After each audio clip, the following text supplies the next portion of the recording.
Good afternoon, everybody. Jade Hamilton here, after what seems like an age, and I have got little Bodhi with me. He's absolutely gorgeous, my little Bodhi. He's an oatmeal coloured bear.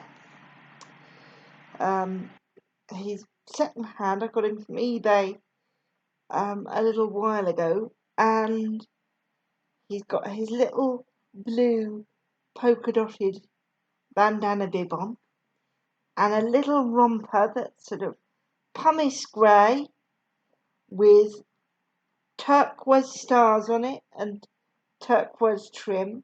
It's preemie size, and on the front in grey and red and white writing it reads Daddy's Little Superstar. Because he's absolutely gorgeous. He is the world's biggest little snuggle bunny. I can just pick him up and he sort of snuggles wonderfully into my arms. We're going to continue and hopefully finish up our story, which is You're Not the Boss of Me by Catherine Wilkins. But before we do, I'm doing a couple of tags today. A couple of tags I've not done before. I'm gonna do Tiny Reborn Tuesday, or in my case, Tiny CUB Tuesday, which is run by the wonderful Mel at Amorè Nursery. And I'm also going to do Teddy Bear Tuesday, which is run by My Sweet Cupcake. I hope I've got both channel names right. I will put them correctly in the description of the video, and also name check them in the sort of main body of the description as well.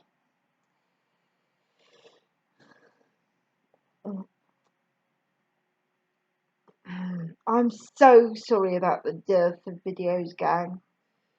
I've been waiting on some news in as far as a piece of work of mine, and as a result I've been like a cat on hot bricks. Basically, I've not been able to settle to anything. Unfortunately, that piece of work has kind of fallen through for the moment, but they will keep me in mind for other opportunities, which is great. So we kind of cross our fingers and wait.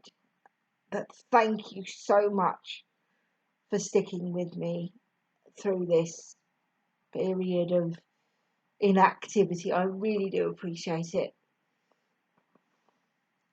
Now on to our story. As per all videos where I read, all copyright goes to Catherine Wilkins and Nosy Crow.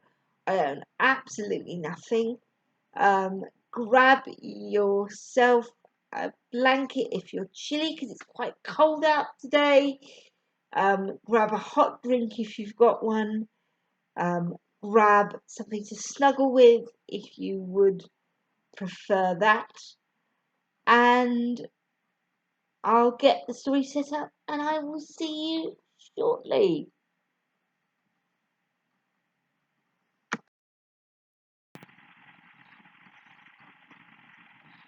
Okie doke, here goes chapter 22.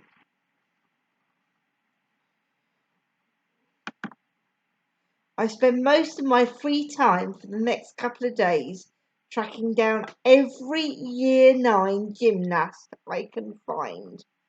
Operation Baby Turtle has grown fins. That's not right. is eating its first jellyfish. What I mean is, this is no longer about stupid Harry gatekeeping sketches. I'm not begging for scraps anymore. I want it all. Mwahaha! That's my evil laugh. But seriously, I have a very musical theatre kids of the school unite vibe as I go about my business. I start with the gymnasts who I know are already in the review, as I figure they're an easier sell. My first port of call is Mariella. She's the main one I have to convince, really. She's a brilliant gymnast and dancer with a real flair for the razzle-dazzle of showbiz. I find her in the queue for iced lollies in the canteen at lunch.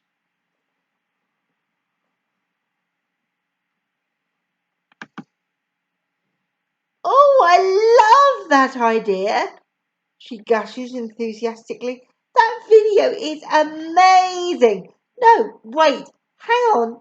You said it was a mocking song? A parody, I confirm.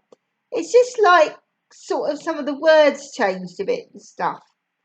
In a mean way, asks Mariella. Are people supposed to be laughing at us? No, not at all, I emphasise. Instead of All I've Got, the song's called All My Snot. That's the joke. The gymnastics will really elevate it. I don't know, muses Mariella uneasily. I think artistic integrity is really important, you know. It's very easy to pull people down and mock what they've done. It's much harder to come up with your own original ideas. I completely agree, I tell her. Though actually, I think sometimes mocking people is hard as well. At least mocking them well is. Finding the perfect word to make your exact point. Honing in on what you want to say in the funniest way without going too far or being needlessly offensive. Anyway, big picture. You're completely right, Mariella, I say. And I really see this idea as more like we're winking at it. It's just an ironic little twist, like a homage. Oh, I love a homage, enthuses Mariella. Oh, okay, yeah, I'll do it. Sounds good. See, homage was the perfect word to make Mariella join us. I am constantly being an artiste. Anyway, yay! I'm so glad! I almost hug her, I'm so excited. I managed to refrain. But Mariella is a definite asset. She is so talented, enthusiastic and hard-working. And I know she'll be able to choreograph it too. I'd be out of my depth with that kind of stuff. I notice Anil join the back of the queue for ice lollies. I'm about to nod a hello at it when his older brother suddenly appears behind him with some bigger boys and grabs him. Ha ha! Guess who? Travis yells. No, no, really, leave him alone. No, really, really, leave him alone. I'm not sure if he's addressing the bigger boys he's with or the audience at large, who've turned to see what the kerfuffle is. But no one is grabbing Anil but him. This is my little brother. He's a comedian now. No, he's really funny actually. There seems to be genuine pride in his voice. Leave him alone, leave him alone. See you later. And like that, Anil's brother and the bigger boys vanish again. Anil hasn't said a word in the exchange, but he seems happier than the time he got tripped over. I try all the rest of the gymnasts. At break time, I get one called Harriet on board. Then at rehearsal, I manage to convince two more, Danielle and Letitia, to join us, giving us a total of 4, which I think is plenty and will look great. As I get them to high-five me, I notice Sally appears to be watching me. That's weird. Why isn't she off with the boys, rehearsing the sketches? Sally nods hello at me and comes over. I wonder if she overheard what I was saying about the video parody. Hey!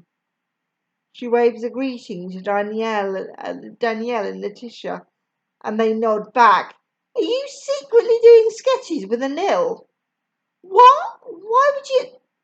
I want in, Sally interrupts. I want to write and perform sketches too. Let's just do our own. We can work them up and act in them ourselves, and then just show Mrs. Haig instead of faffing about with all this veto committee nonsense. Ooh, says Letitia. That's a good idea.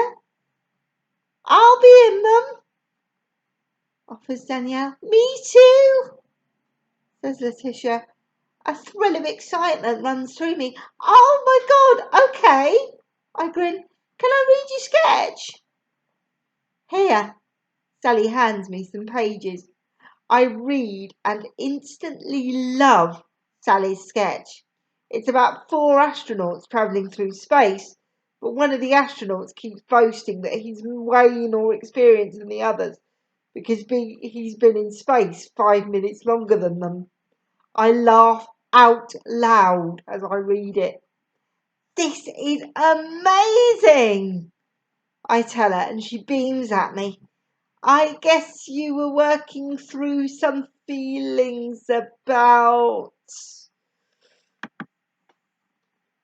I sure was. Brilliant, I smile. We could cast this as you three and then see if Steve wants to be the annoying astronaut.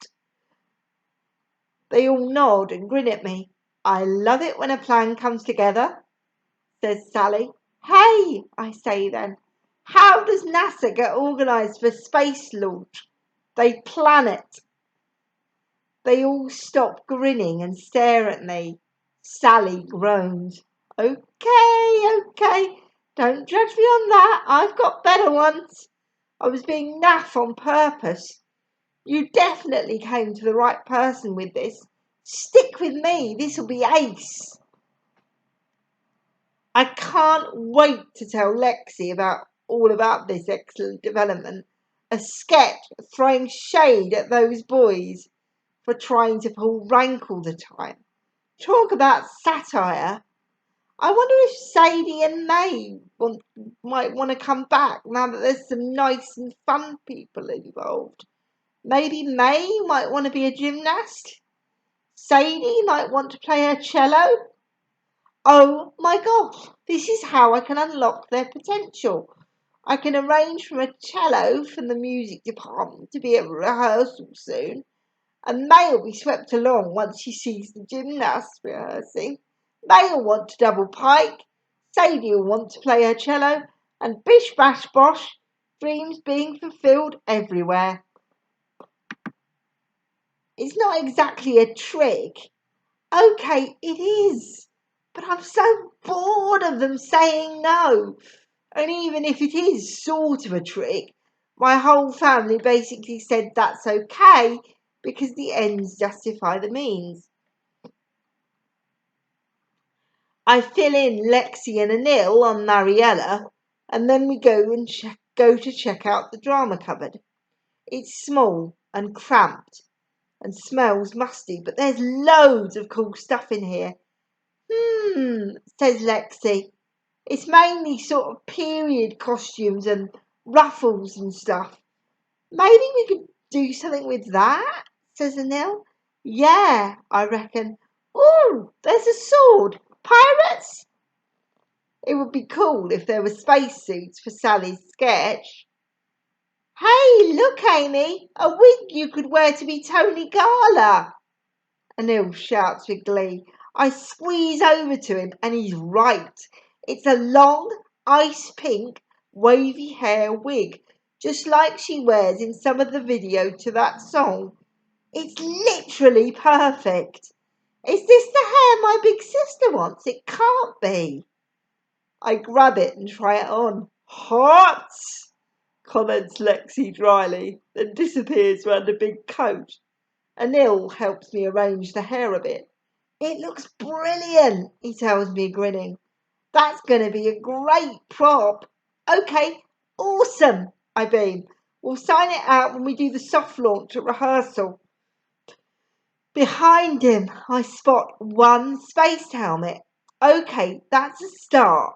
There's some white overalls in here. We can improvise. They'd have to be holding the helmet anyway, so we could hear the lines. Oh my God, cries Lexi from the far corner. Look, they have Teletubbies outfits. How did we not know that? I think they're originals from the 90s, comments Anil as we join her. Phew, he exhales, grimacing. Bit ripe, aren't they? Grins Lexi. We could probably spray something on them, I say, already doing all kinds of admin in my head. The school definitely won't spring for dry cleaning. The last time they had any kind of budget was clearly pre-2010. And I'm sure I can bring in odour eaters or whatever. There'll be a way. Yay! I have so many new sketch ideas. This is going to be great.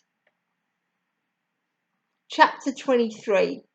What's with the sketch about Teletubbies? Max addresses Anil.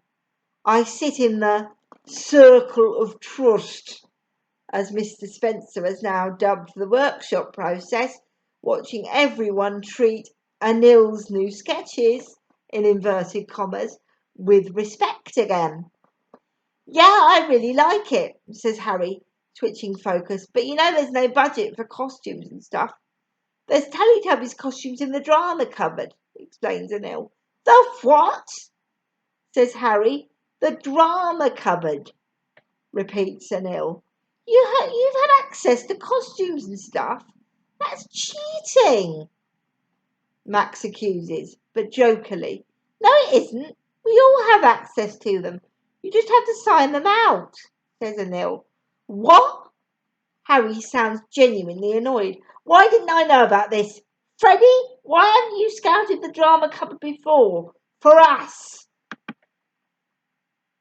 You have to go and sign out a key, says Freddie. Mrs. Haig told us all about it at the same time, but she made it sound like, well, I got the impression she didn't really want us to. He trails off. Sometimes I think you're too shy to be the director, Harry tells him impatiently. You should be more assertive.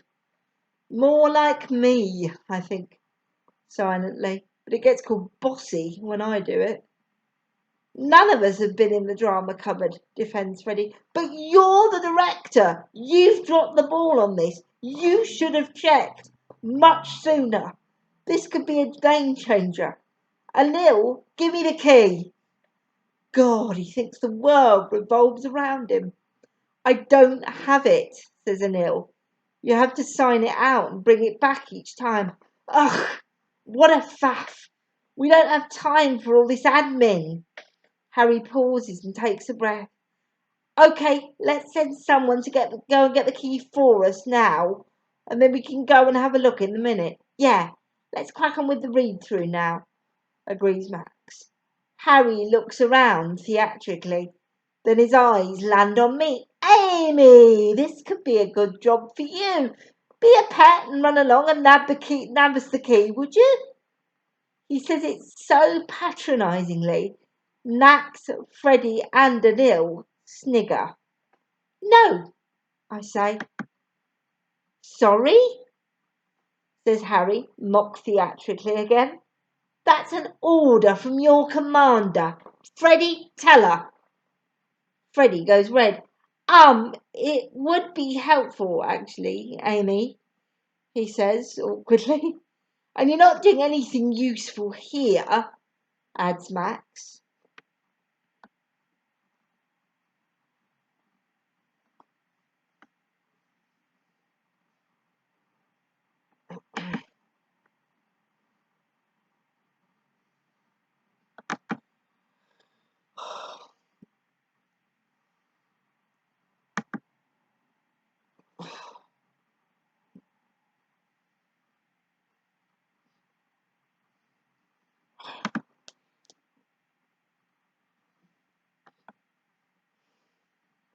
Oh, sorry, I'm losing my place here, guys. Wait a minute. You're not doing anything useful. And you're not doing anything, really doing anything useful here, adds Max. Not doing anything useful? Ha! Apart from hearing where the laughs are in my brand new Teletubbies sketch, so I can hone what works and make it even better. Sure, no biggie. It's just my sketch that they don't know I wrote. Come on, Amy, be a team player. Run along now. Harry simpered. Sorry, gang. You can tell how out of practice I am at this, can't you? My apologies. Let's sorry, technical hitch. Give me 1 second.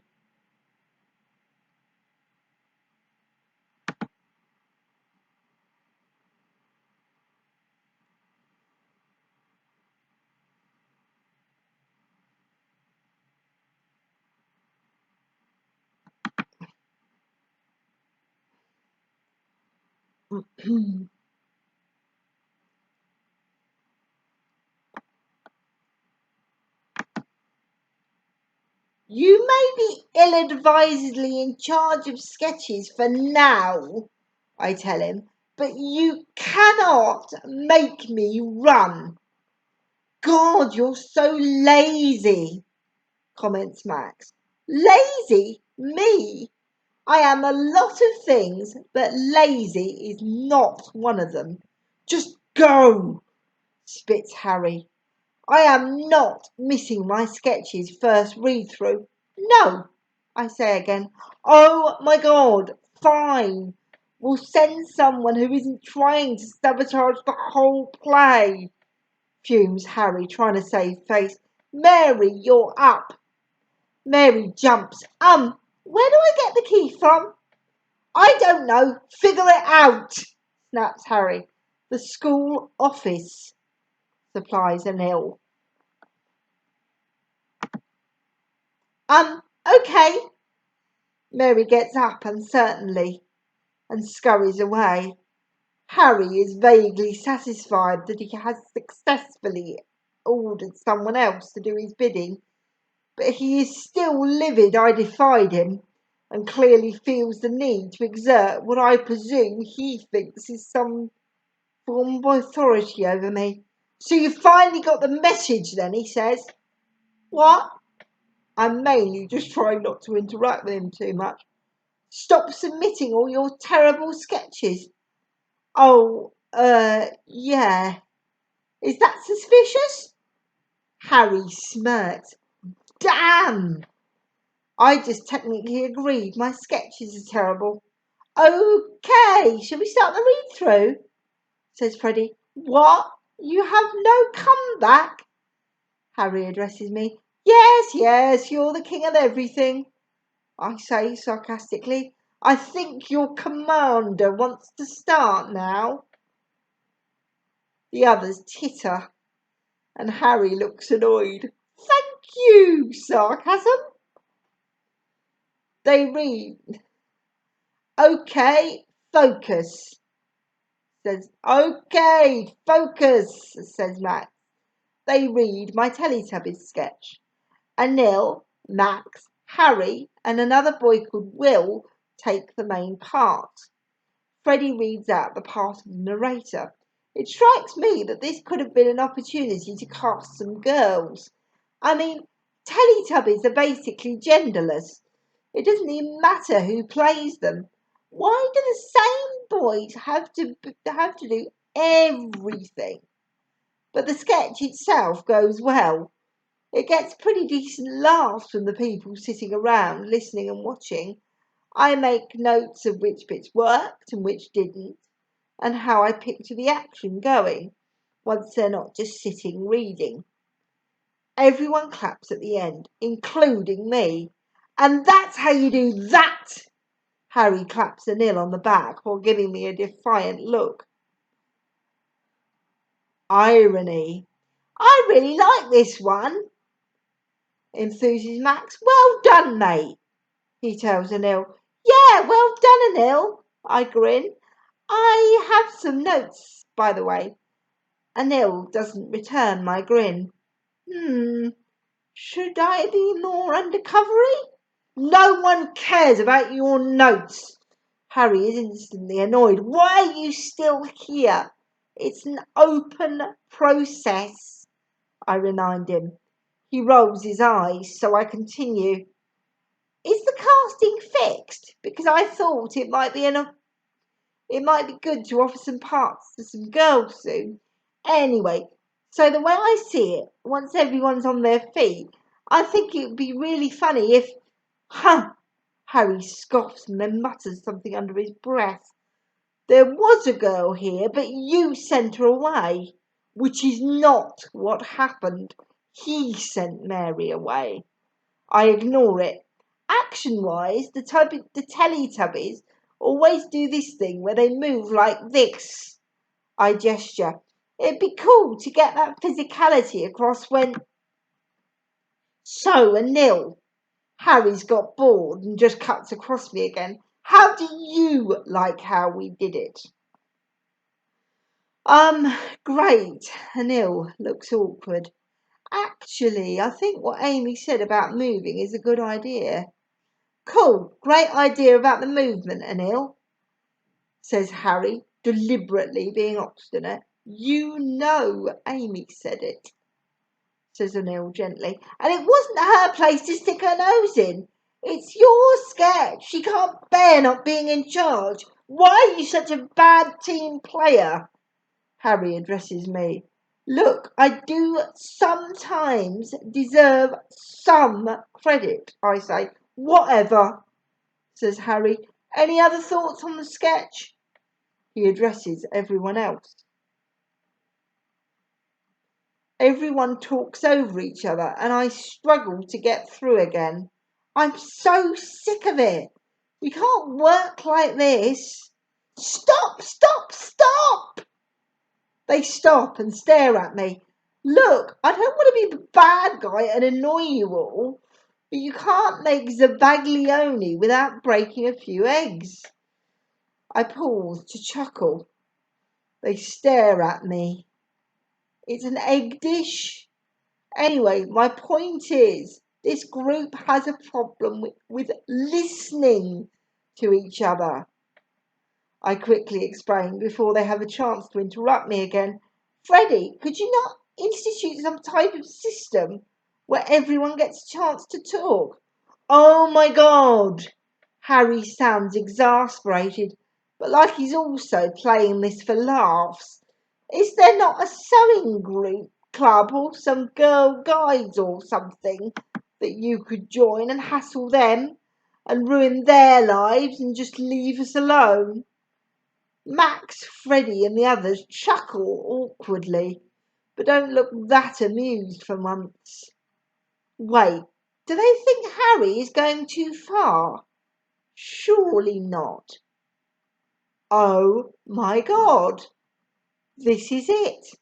This is flagrant sexism, and they know it. I have to take a stand now. Okay, look, I'm just going to say this, I say. I think you're being sexist. I think you are deliberately belittling me and excluding me in a way that is gendered because I'm a girl. Oh, here we go, says Harry, looking weirdly satisfied. I knew it was just a matter of time before you tried to play the woman card to get your own way. The what? I wasn't expecting that. None of us has a problem with girls, okay? Everyone likes Mary, says Harry. What? Mary, who never says anything and does whatever you tell her? I ask. No one has a problem with Sally, he adds, wherever she's gone, rehearsing her spaceman sketch in secret on the other side of the hall because of all the sexism. I try and remember what my sister said about her book. Maybe you have no problem with quiet, compliant girls, but you have a problem with, you're threatened by the redistribution of cultural capital. The what? Harry plays for laughs again and gets some vague, uncomfortable titters. Look, face it, Amy, you aren't funny, and you can't stand it that we are. All right, that's it. Time to blow Operation Baby Turtle wide open. Oh yeah, I blurt out. The Teletubbies sketch you all think is so funny. Well, I wrote it. This Teletubby sketch you think is so funny? Well, I wrote it. The rabbit is out of the hutch. Repeat, the rabbit is out of the hutch. A voice in my head says. No one gasps. It's way less like a melodrama than I anticipated.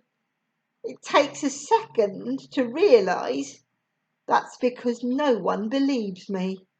I am the true author of the Teletubbies sketch. I elaborate. We just submitted it under Emil's name to prove that you have a vendetta against me and won't let me do any of my sketches. And it's not the only one either, right, Emil? Everyone looks from me to Emil. Ha ha, very funny, Amy, says Emil awkwardly. Emil, says Freddie curiously. That's not true, is it? Says Harry. Ha, of course not, says Emil. Imagine if that was true. Some of the boys chuckle awkwardly. Harry is still deadly serious. So she's lying. Amy is lying. No, I cry. No. Yes, Amy is lying. Yes, Amy is lying, says Anil defiantly, but then immediately looks at the floor afterwards. All right, that's it, declares Harry. Amy, you're banned this time. We ban you. Mrs. Haig, he yells.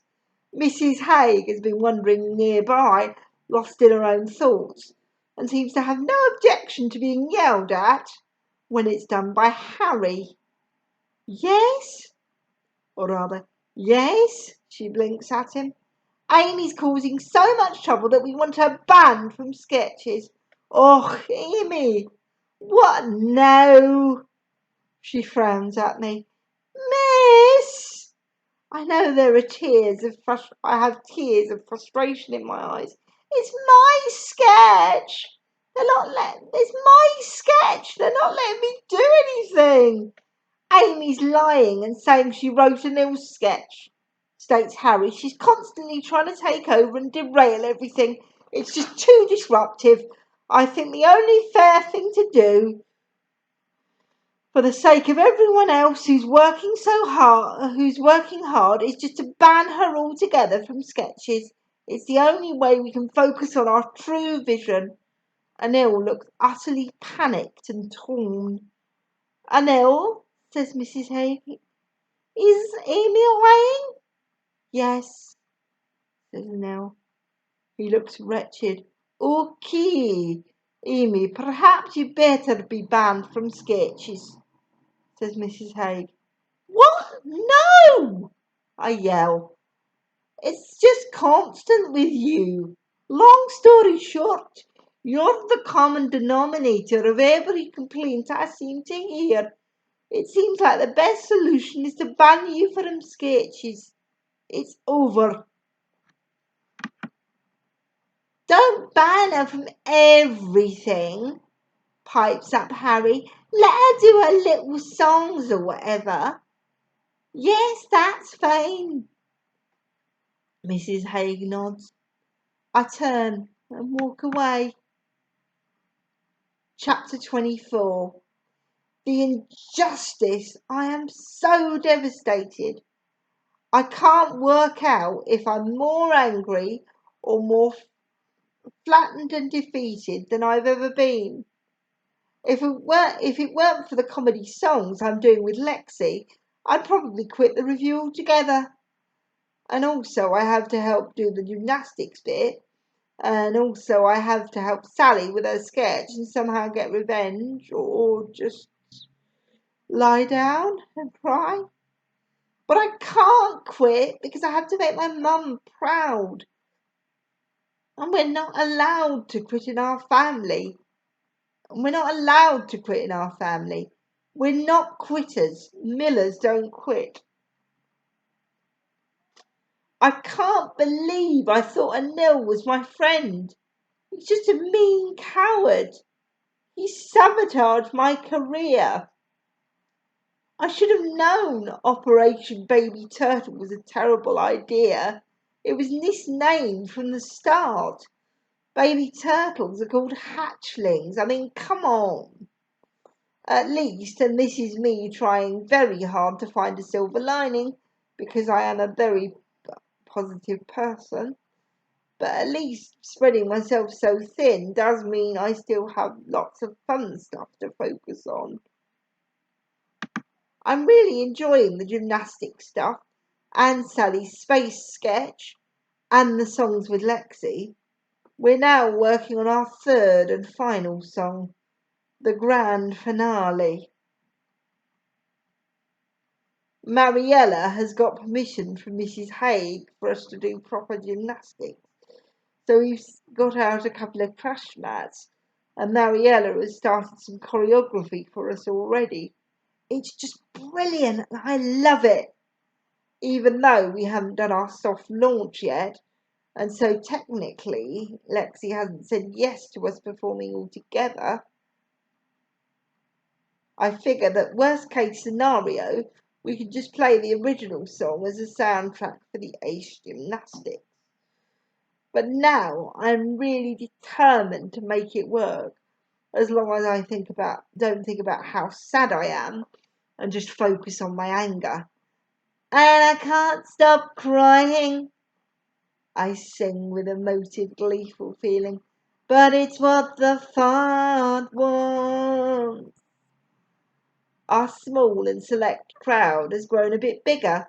I only look up every now and then because sometimes my eyes are closed with the apparent emotion of the song. I am channeling Tony, especially with this wig. I take another peek. Wow! It really is a larger crowd than intended, but I guess that's good. They look happy, all smiling. Some even laughing. This is going really well. Lexi is strumming away amazingly and looks so cool. I probably look mad in my wig, but I love it. And I can't stop crying. We're near the end of the song now. People are already clapping and cheering as Lexi ramps up the final bar. What the fuck? Hey! A familiar voice interrupts. Hey! What the hell do you think you're doing? Harry has joined the crowd with Max by his side and he looks livid. Our song stops abruptly. He's ruined our glorious finale. What's he look like? Lexi deadpans, unflappable. I am very flappable. We were about to get applause. And how dare he come here and interrupt us? What's his problem now? He's already got everything he wanted. I was sacked from sketches. I try and get as unflappable as Lexi and become businesslike. No emotion. Weirdly, he's emotional though. His anger is not my problem, I tell myself, businesslike. Well, it looks like you're being really noisy and distracting loads of people from their own rehearsal time, accuses Harry. You can't look at noise, I say automatically. Lexi chuckles. Well, lucky for you, 'cause you look and sound like a drowning cat, spits Harry. A couple of onlookers gasp, like this was harsh. But I just think it's an odd insult. How many pink cats has he seen? Also, classic Socrates thing in action. We're doing our assigned tasks, I say. And what's it to you? I don't add, because I am businesslike. No, you're not, says Harry. We definitely are, I reply factually. Nope, says Harry. Harry, we're doing the assigned musical task that Freddie has instructed us to. What's your issue here? I managed to sound very calm and grown up, I think. Definitely businesslike. We said you could sing songs. We didn't say they could be funny, states Harry. Wow, there it is. He actually doesn't want us to do any comedy at all. What? Even Lexi rolls her eyes. You told us we could do something musical, and so we have. Content was never specified, I remind him. And by the way, you only get to veto sketches, so our song has nothing to do with you. Freddie's in charge, and Freddie didn't say you could do funny songs, only normal ones, says Harry. You're not listening, I tell him. This has nothing to do with you. Some of the crowd dissipates, growing weary of the drama and heading back to their own activities. But some stay to see what will happen next. The teachers are currently far enough away that they have to have plausible deniability that anything is happening at all. Freddie arrives. I think he's heard the whole thing. Where did you even get that song from? Asked Max. I didn't know there was a good spoof of What the Heart Wants. I've never heard it before. We wrote it, I answered. Max accidentally makes an impressed noise, which he quickly quashes when Harry frowns at him. Huh, you call that writing? You didn't write it, scoffs Harry. So you changed a couple of words around. Big deal. Anyone could do that. Way to dump on our glory. Also, jealous. Agree to disagree, I reply. Lexi snickers. Oh my God, cries Harry. This is why you've stopped submitting sketches, isn't it? I should have known that was suspicious. He continues heatedly. You think you can outshine our comedy with your own stupid parody? Well, it won't work. Wow. Just wow. So much going on there. Harry is genuinely worried about looking like the best. He's given himself away and projected it onto me. Saying that, I want to show off, but really, he does. I mean, saying that I want to show off, but really, he does. I mean, I do want to show off a little bit as well, but not in the same way. I don't want to give my increasingly delinquent sister any credit, but I think she was bang on about this. Harry's anger towards me does appear to stem from some form of insecurity and jealousy. Ha! Funny. He's still a monster. I snap back to attention. Okay, Freddie goes into placating mode. Freddie, you need to ban their rip-off song, Harry instructs. What? Lexi and I shout in outraged unison. Freddie looks nervous. All right, fine, you wrote it, says Harry, rolling his eyes. But look at what you wrote, he accuses venomously. So lowbrow, just all about farts. Is that all you can come up with? I'm not sure our teachers would approve of such vulgarity. Dude, Lexi is shocked. Well then, they'll have to cut all your sketches too, won't they? I retort. This gets a sharp intake of breath from the people still listening. That's different, says Harry. How? But there it is. He stops himself. You're boys? I didn't say that. You're playing the man card? I asked him. Only boys are allowed to talk about farts. Are we supposed to be dainty and do our sewing over here? A couple of people snicker. No, stop putting words in my mouth, says Harry. Because you assured me previously that you hate me for my personality, not my gender. Look, stop twisting my words, spits Harry. Freddie, tell her. Tell her what? Asks Freddie. That she's banned and they can't do the song, says Harry. Well, if it's funny, can't we just use it? Says Max quietly. Are you kidding me? Yells Harry.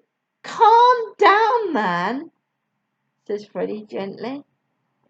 Yeah, it seems like you have a problem. It kind of seems like you have a problem, dude, says Max.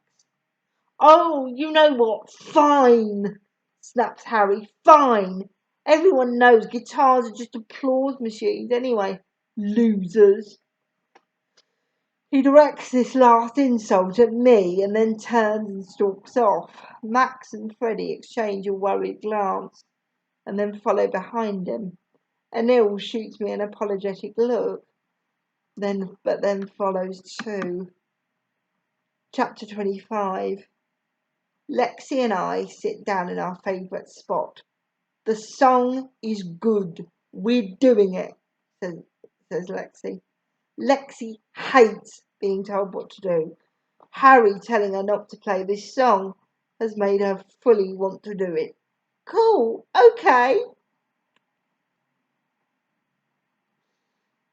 I smile at her. That was, weird, wasn't it? Lexi makes a loud exhalation noise.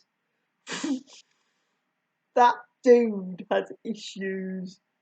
She comments. Why is everyone saying dude all of a sudden? Why is everyone suddenly saying dude all the time? Sorry. Yeah, I agree. Yeah, that was a bit extra, wasn't it? Lexi nods emphatically. What a wazzock! She grins at me. We both laugh. It is that moment that Sadie and May arrive for my trick. Hey, what's the emergency? Hey, what's the emergency? Sadie's a bit out of breath.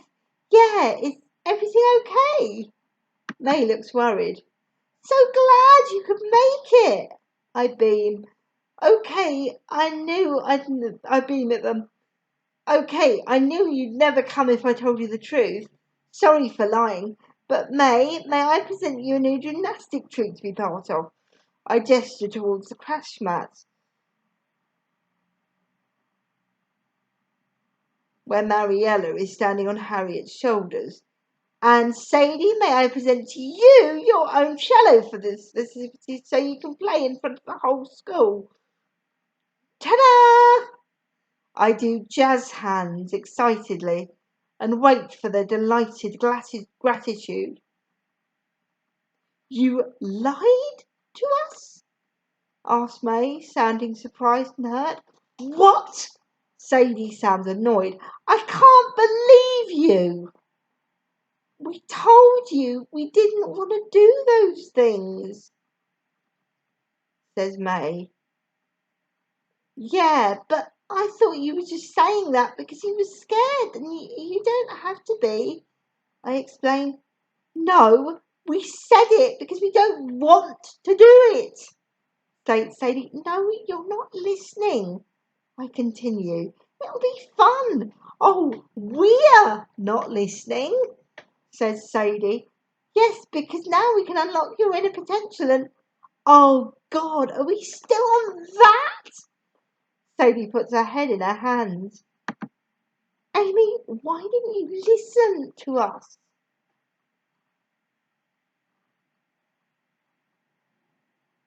Asked May. Friends are supposed to listen to each other and respect each other's boundaries, adds Sadie. Oh my God, is this what the weird shopping trip was about?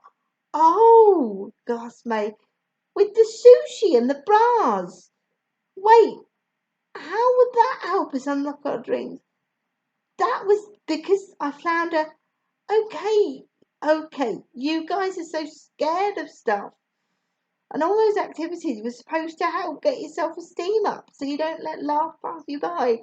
We don't have low self-esteem, Sadie yelled.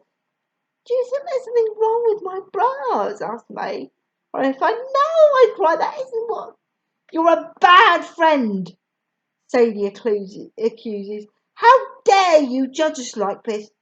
Did you ever stop to consider the problem might be you? Maybe you're the weirdo who isn't scared enough. Why don't you focus on your own mad personality? There's plenty that needs fixing there. Sure, but if you just try it, I attempt. You never listen. You just steamroll at everything. Sadie is so angry that she doesn't care that she's yelling and people are looking. She hates attention. She must be really cross with me.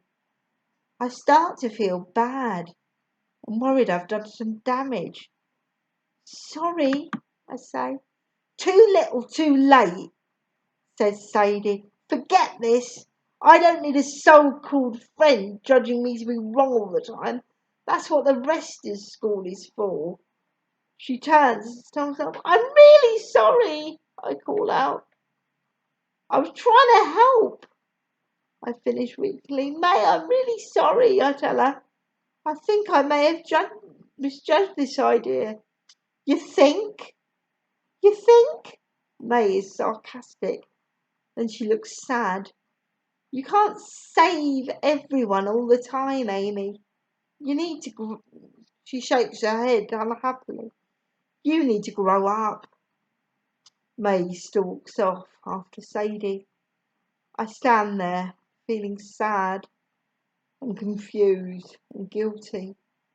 Lexi waits a beat, then says, Well, they seem nice. What have I done?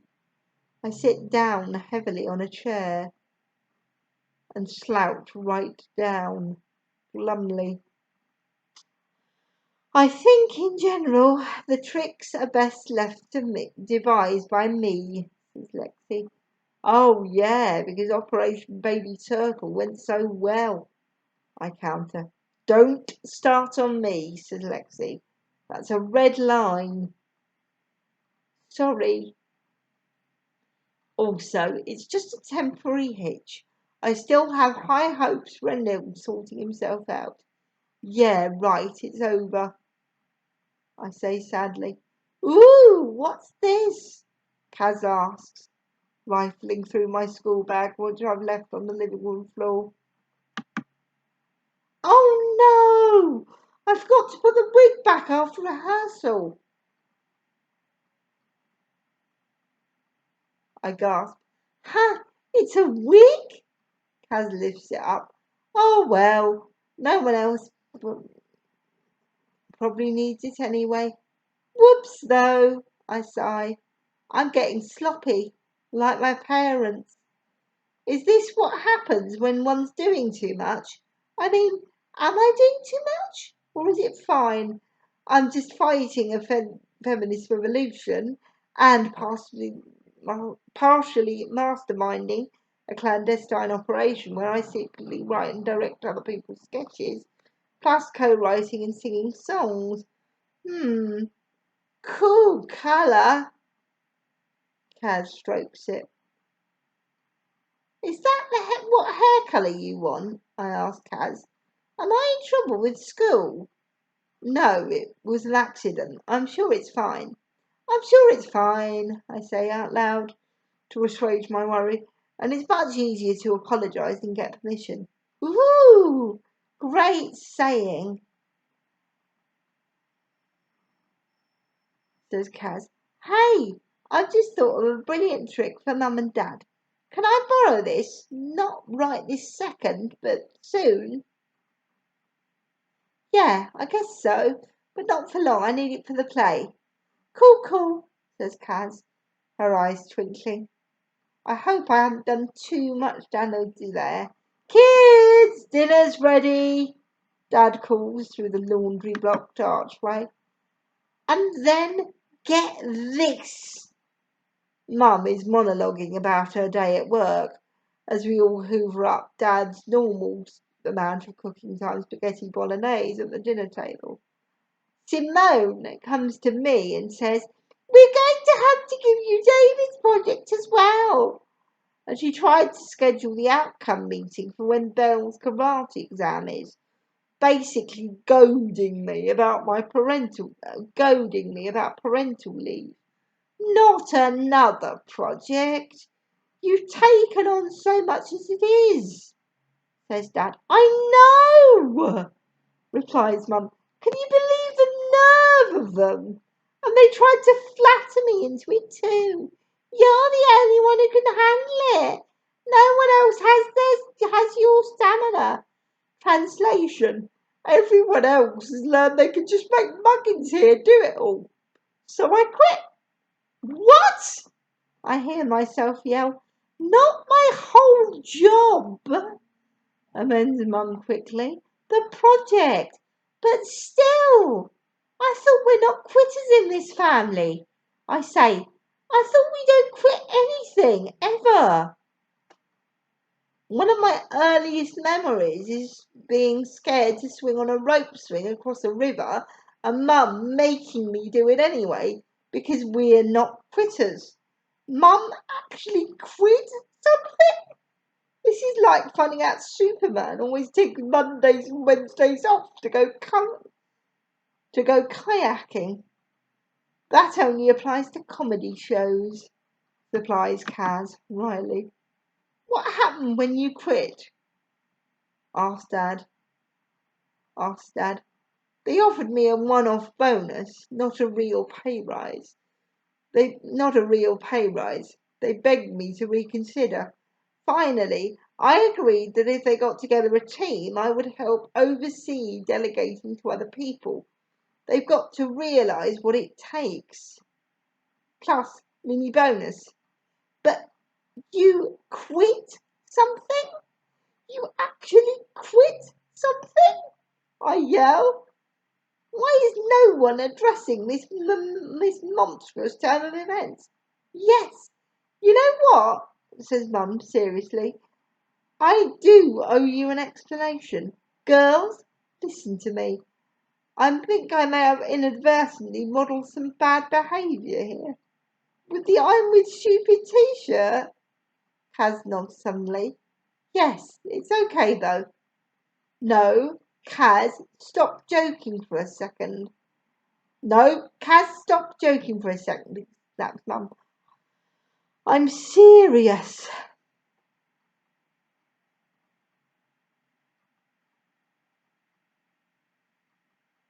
Mum goes back to her wise voice.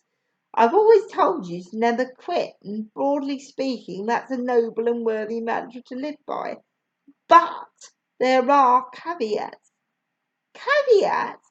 Inquires Belle. Exceptions, explains Kaz. Actually, I think it means warning, says Dad. Anyway, Mum goes back to her new life advice. Sometimes the not quitting approach can actually be a bit damaging. Sometimes you have to take stock and drop the less important things that are not helping you or even hurting you. And I think I've got a tendency towards workaholism. I always used to say I thrive on stress, but actually even I need some kind of balance. That level of work is just not sustainable long term. I'm going to make myself ill. It was starting to turn me into someone I don't want to be. Hence the I'm with stupid t-shirt, says Kaz. Then she clocks Bug's face. Kidding! I'm sorry, girls. I'm sorry I've misled you. and I've encouraged you to follow a path that could lead you to misery. The trick is to know when to quit. Check in with yourselves. Know your worth. Don't let anyone take advantage of your good natures like bloody Simone at work. You know what? You're right. Dad looked so relieved. You're absolutely right. I don't know why I appear to be on the bloody committee meeting to rejuvenate pointless bloody committee meetings. Sounds like an odd committee name, comments Dad. Comments Kaz. I'm quitting it. I'm quitting it. That is triumphant. That committee can do all its extra Zoom nonsense without me. God, I feel lighter. He and Mum actually high-five and grin at each other. Do we all have to quit something? Asked Belle. Only if you want to, says Mum. I'm going to quit reading this book about a boat, says Belle. It's boring. I'm going to take it back to the library without finishing it and get a book about a dragon instead. Sure, great, says Mum. And I'm quitting school. Announces Kaz. Very funny, says Mum. You quitting anything? She asked me. Yeah, I said carefully. I'm going to quit trying to change Sadie and May. Although, actually, it may be a bit late for that one. I hope I can get them to forgive me. We should rent a narrowboat, says Dad suddenly. Let's have a family weekend on the river and celebrate. I'm busy that day, says Kaz. Why not, says Mum. Mum shrugs jovially. I have a bonus and I'll have more free time. In fact, I built the window cleaner. Ta-da! Uh-oh. I'd better remember to cancel that one I booked. Right after I write up a new sketch for Sally and Danielle and Nutritia. I'm going to Google narrowboats, Dad says, impressed by himself. Work to live or live to work, eh? Sometimes that's the lesson, says Mum. Chapter 26. My family are a bunch of quitters, and Sadie and May ignore me at school. Jokes. Although not about Sadie and May, they really are ignoring me. But I'm sure they'll come round. I just guess I need to give them a bit of time and space. Alone, at break time, I decide to buy an ice bun to cheer myself up. I hear a kerfuffle under the stairs by some coats. I hear a shout of "Anil!" So I pause, out of sight, to try and work out what's going on. Tavish is holding Anil from behind, with one arm pinned behind his back. Tavish keeps making Anil's other hand hit himself in the face. Two of Tav's friends are watching and laughing. Stop hitting yourself! Stop hitting yourself, you loser, says Tavish. How many people are you going to let tackle you, eh? Fight back. Tell my friends what you did. What? Asked Anil, sounding strangled. You tried to get Mum to write you a note to get out of rugby practice, you wuss. When are you going to toughen up? When can I stop being ashamed of you, eh? He kicks Anil. Ow, says Anil. You going to cry? Asked Tavish. If you cry, I'm going to break your nose. You've got to man up and stop embarrassing me.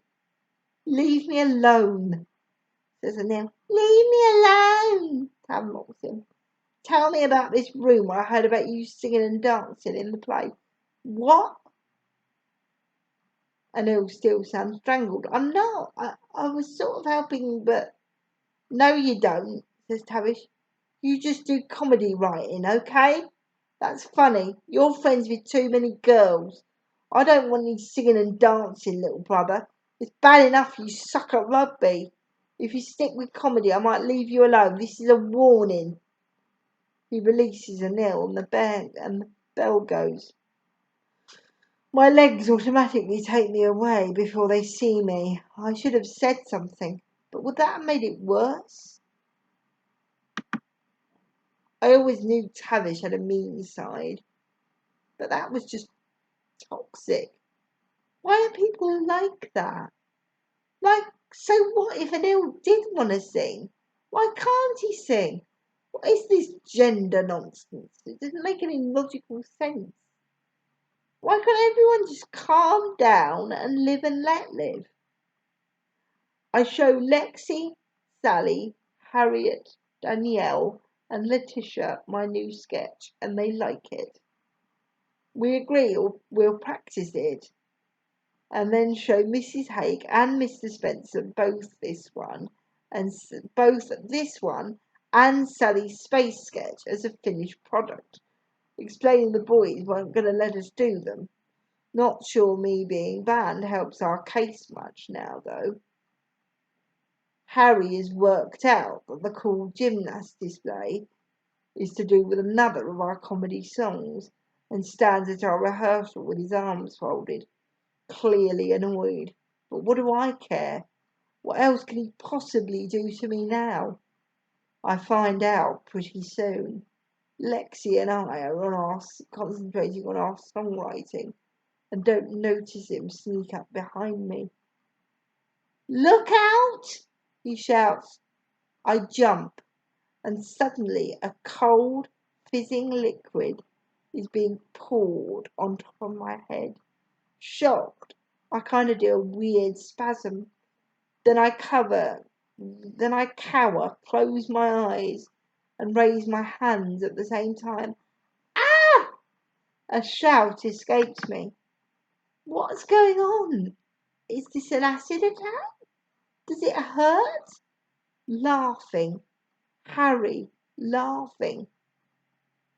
It smells like Fanta. Oh my God. He just poured Fanta over my head. I squint my eyes open, but it stings. I rub my eyes with my jumper sleeve. It still stings, but I manage to blink out at the world. Harry has walked back in front of me and is laughing.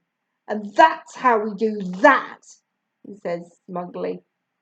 I can now see a couple of boys nearby are laughing or smirking. Not all of them, just Riley and Joseph. In fact, Max, Freddie, and Anil look positively shocked. What the hell, man? Max marches over. Freddie and Anil follow. Not cool, Max tells Harry. Harry doesn't notice their attitude at first. He's too busy laughing at Riley doing an impression of my spasm reaction. Oh, sorry, mate, says Harry sarcastically. You must have got in the way of this trick I was doing with a can of Fanta. I did say look out. What on earth is going on here? Mrs. Haig appears. Wow, a teacher when you need one. What is the sticky mess everywhere?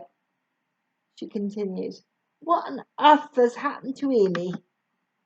I can explain, miss, says Harry, all charm and happiness. He's not even a little bit worried he'll be in trouble. He's not even a little bit worried he'll be in trouble. Yes, queries Mrs. Haig. I was trying to practice a trick for a sketch, and unfortunately Amy got in the way at the wrong moment. She disrupted the trick and got covered in Fanta. I didn't see it until it was too late. How ridiculous, said Mrs. Haig. You did it on purpose, I say. You literally just walked over here and poured a can of Fanta on top of my head. No, I didn't, did I, boys? Says Harry, looking around expectantly for support. Max, Freddie, and Anil look down, silent. It was an accident, pipes up Riley, trying not to grin. Mrs. Haig eyes Riley distastefully, evaluating all this. Well, accident or not, It's incredibly irresponsible and dangerous to mess about in this way. Long story short, I'm afraid that's detention for you, Harry. What? Harry is shocked to his core. But I think I've had enough, says Mrs. Hay. Get a mop and clean up this mess. Yes, miss, says Harry. And let's get on with some work, shall we? But miss, Harry ignores him. Mrs. Haig ignores that. But miss, Harry tries again. Mrs. Haig ignores him. No, I'm sure you're very uncomfortable and sticky and wet. She addresses me. Wiley and Joseph snigger again. If you want to go home, that's fine. And try to look where you're going in future. Then she flounces off. Unbelievable! Though I guess at least Harry got detention. Thanks for sticking up for me, Harry sarcastically accused.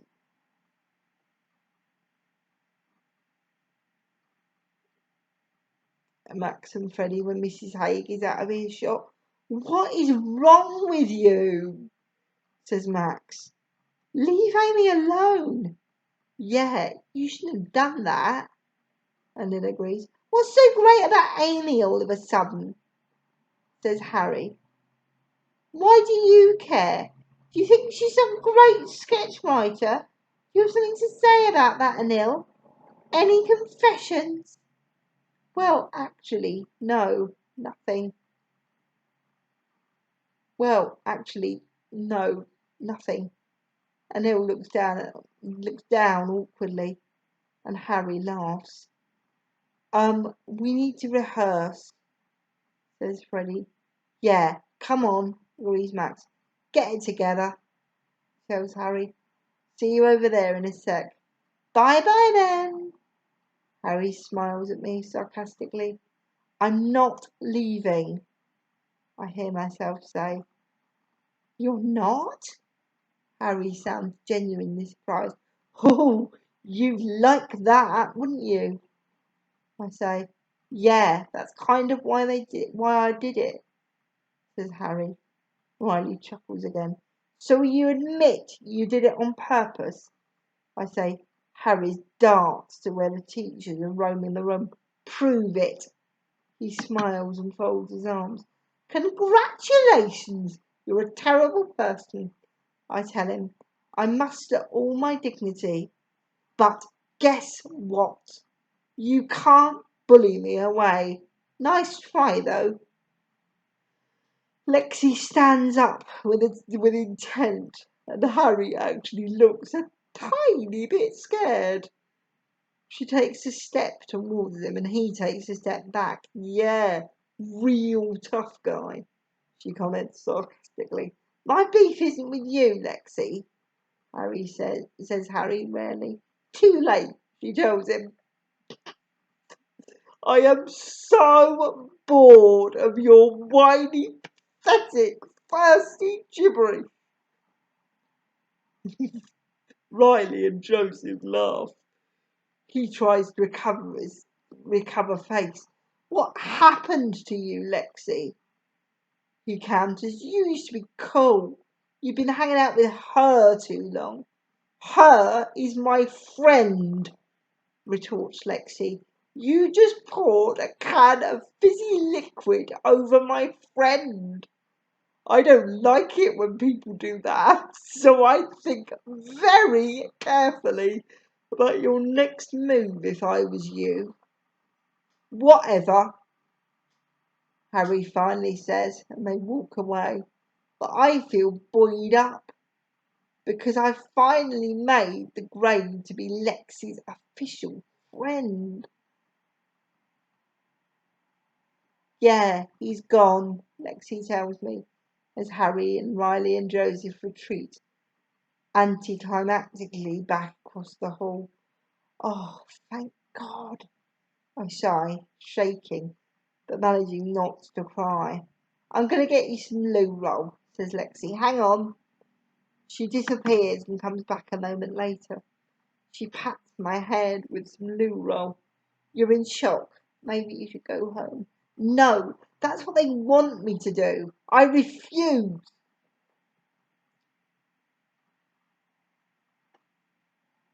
I say, I will not be victimised away. It's the one act of rebellion I have left.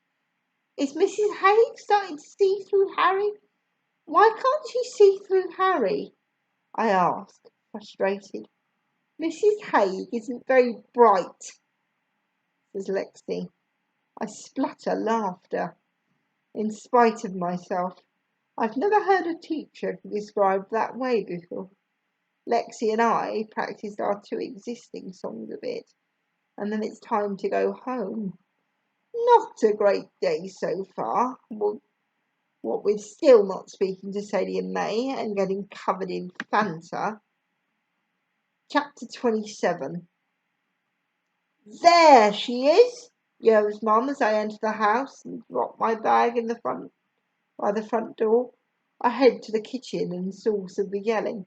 Amy, would you like to tell me why there are two window cleaners here that have turned up on the same day and both want paying? In the kitchen are two window cleaners, and both my parents looking livid, hassled and confused, but mainly livid. I started on the downstairs, you see, says one of the window cleaners. When I saw him up a ladder, I assumed he must be for next door. I thought, funny. Funny coincidence, agrees the other window cleaner. At first, but then I was like, hang on, miss, that's not next door, you've made a mistake. And I said, no, I think I'm booked for number 43. And I said, no, you've made a mistake. I'm booked for number 43. I spoke to a woman. I'm definitely booked. And I said, no, I spoke to a girl. I'm booked. And I've done half an hour of cleaning here. I need to get paid. And so have I, agrees the other window cleaner. So that's when we thought we'd better come and sort it out. Amy? My mum shoots daggers at me. Yes, I booked a window cleaner, I say, to save you guys a job, 'cause you kept not doing it. One of the window cleaners stifles laughter and looks away. Amy, begins Mum. I did it over a week ago, I cry. I meant to cancel it when you said you booked one, but I forgot. Oh, Amy, Mum moans, putting her head in her hands. I was doing you a favour, I yell. Dad kept saying he'd do it in a minute. I was being helpful. Oh dear, is Dad in the doghouse too? Chuckles one of the window cleaners, misreading the room. Mum shoots him some daggers and he looks away apologetically. All right, Mum sighs. Okay, all right. We're going to pay both window cleaners, but one of them is coming out of your pocket money, Amy. Dad moves to the drawer to get the cash. Yes, no pocket money until this is paid off. All paid off, he tells me. That seems like the opposite of thanking me for all my hard work. No one's even noticed I'm covered in Fanta. I'm really cross with you, Amy, says Mum. We asked you repeatedly to stop meddling in this stuff. I hear the front door open and close.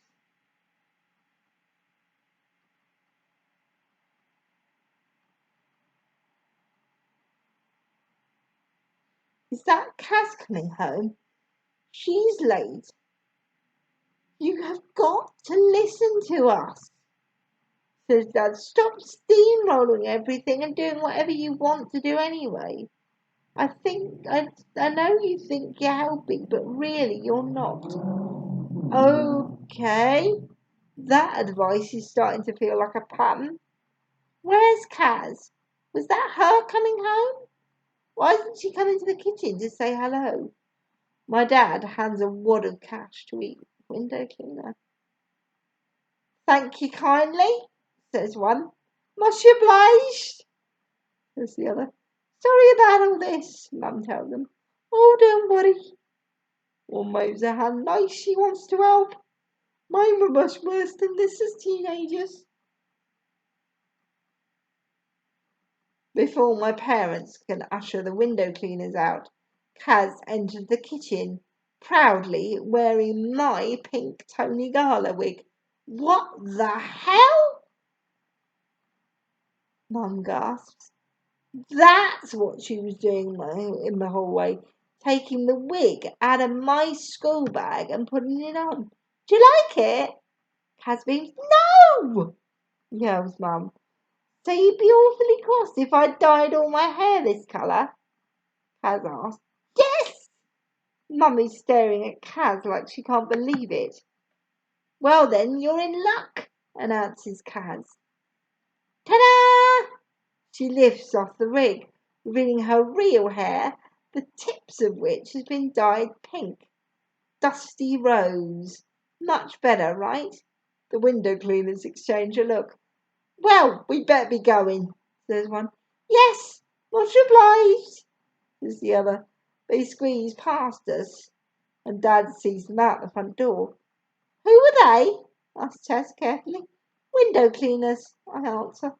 Yes, your sister went and double booked us behind our backs, says Dad, returning. Ha! Classic Amy, chuckles Kaz. Mum has been staring at Kaz, open-mouthed. She now regains the power of speech. What on earth did you think you were doing? Mum screamed. Why have you done this? Well, it was sort of Amy's idea, explains Kaz. What? Mum and I both shout in unison. Yeah, Amy gave me the idea, repeats Kaz. We were talking about tricks, and I have to say, this was a pretty good one. And I'm sure a part of you is grateful that it's not as bad as you first thought. Daz pauses for an answer, then carries on. And then Amy says it's much easier to apologise than get permission. So I thought I'd just go for it. Mum does that thing where she closes her eyes for a moment and looks like she's summoning all her power to avoid having a mental breakdown. I watch her mouth twitch, silently counting down from 5.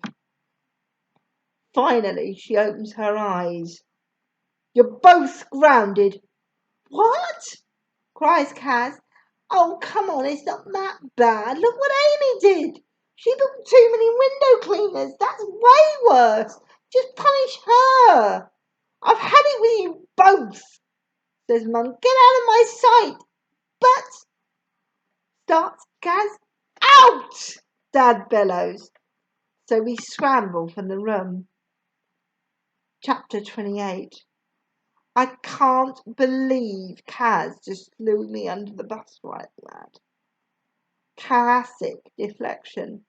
How am I getting blamed for what she did? This is so unfair. Kaz stomps upstairs to her bedroom and slams up. Kaz stomps up the stairs and slams her bedroom door. I poke my head around the door of Belle's bedroom, but she has giant headphones on and hasn't noticed any drama, which is probably for the best. And I won't need to sing Little Mix to cheer her up.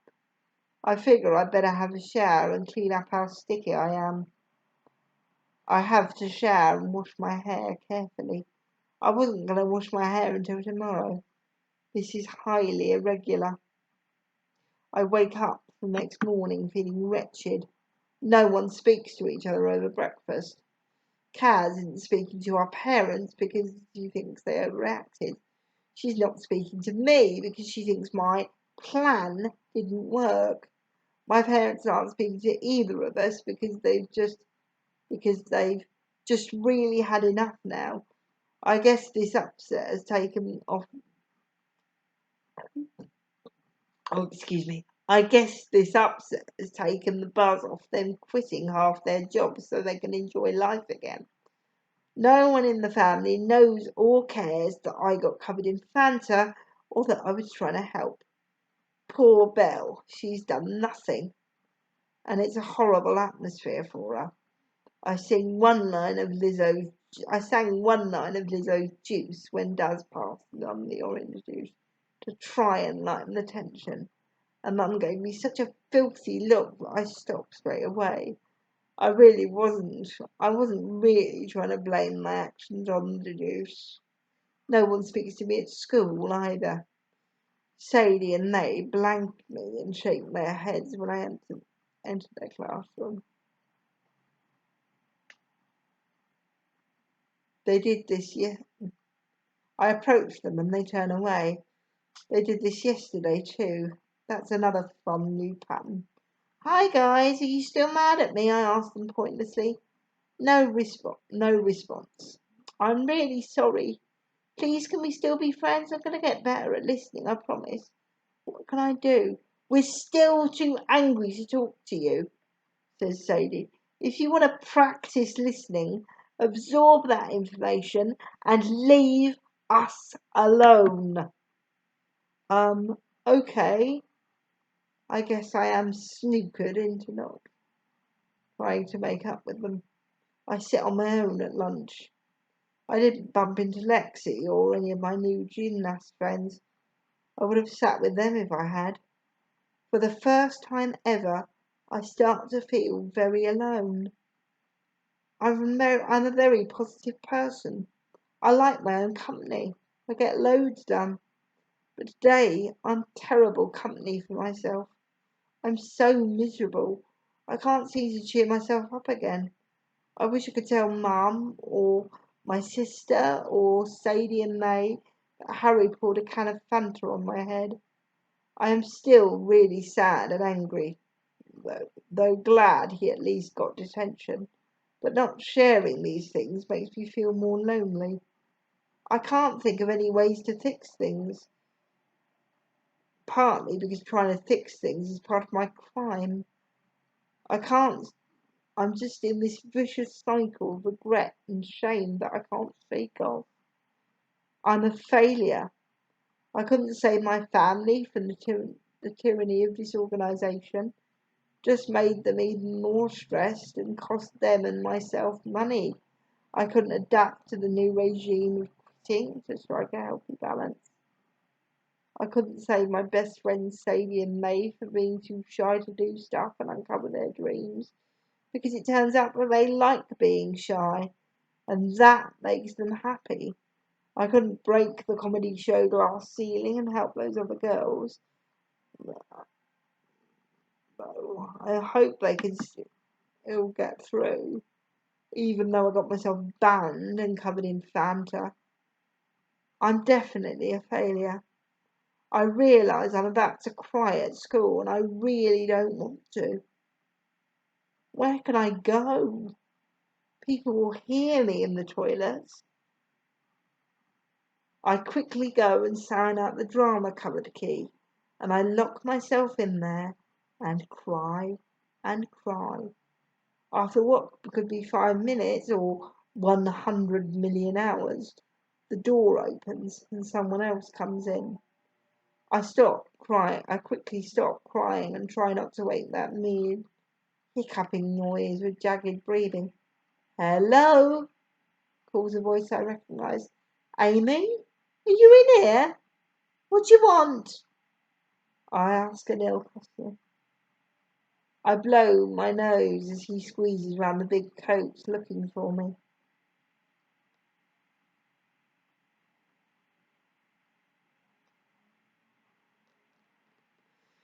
I just came to grab a cane to save time later, and the key was signed out in your name, he explains. Anil spots my location and sits down next to me against the wall with boxes of hats and shoes. I didn't say you could sit there, I tell him. Sorry, I never got a chance to apologise, says Anil, ignoring my rebuff. Anil, I'm having a really bad day, I tell him. Can you just please get your stupid cane and go? Are you crying because of what I've done? He asks. I'm crying for about 5 different reasons, I reply tersely. You're in the mix, yes, what with your huge, colossal betrayal. I nearly cry a tiny bit more, but manage to stop myself. Just get out! I'm really sorry I made you cry, says Anil. Honestly, poison your egos. I thought, I don't know, I wasn't ready to come clean. You seem better at coping with being hated than me. You never doubt yourself. I'm not very good under pressure. Well, it turns out I should doubt myself, I hear myself say.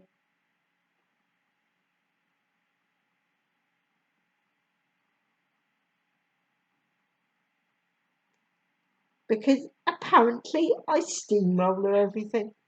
That's not true, says Anil. You've never steamrolled Lexi or me. You've been wonderful to work with. That's actually true, I realise. I'm a bit stopped in my tracks. Maybe the problem is I try to run my whole life like it's a project to be organised. I muse. My problem is that I act like it's a popularity contest. I'm a coward, says Anil. Yeah, I agree. We both chuckle humorlessly for a second.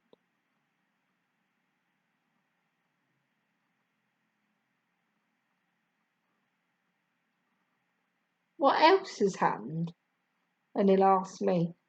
Somehow I end up telling him about the drama of the last 24 hours. Begins Anil. Have you ever thought, why would it be your job to book a window cleaner? But if not me, then who else? Who will do it? I asked genuinely.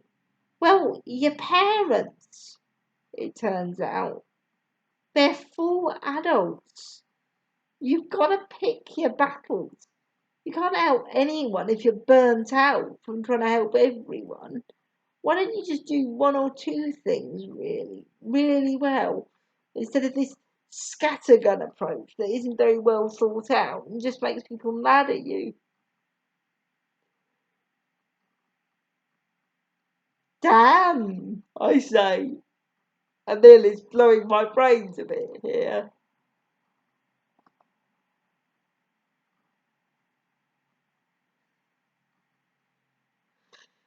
This is a bit like what Mum was saying with her newfound wisdom of knowing when to quit. You're wise, Anil. I really should hate you, I tell him. But that's very helpful advice. You're a complex fella, Anil. He laughs. He laughs. So are you. There's a pause. I'm going to come clean at the rehearsal after school today. I'm sorry I've been such a coward. Who cares about what my brother thinks? Well, you, it turns out, I replied dryly. Yeah. And Errol chuckles humorlessly and sighs. And Nell, your brother's a bully, and his behaviour's unacceptable.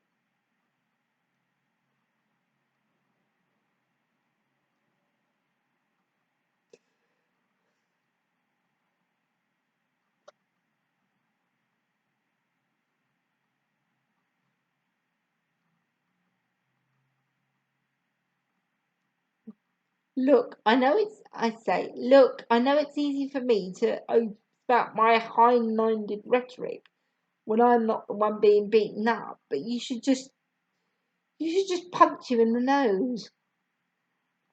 Anil splutters laughter. Yeah, yeah, he sighs. Or tell your mum, I add.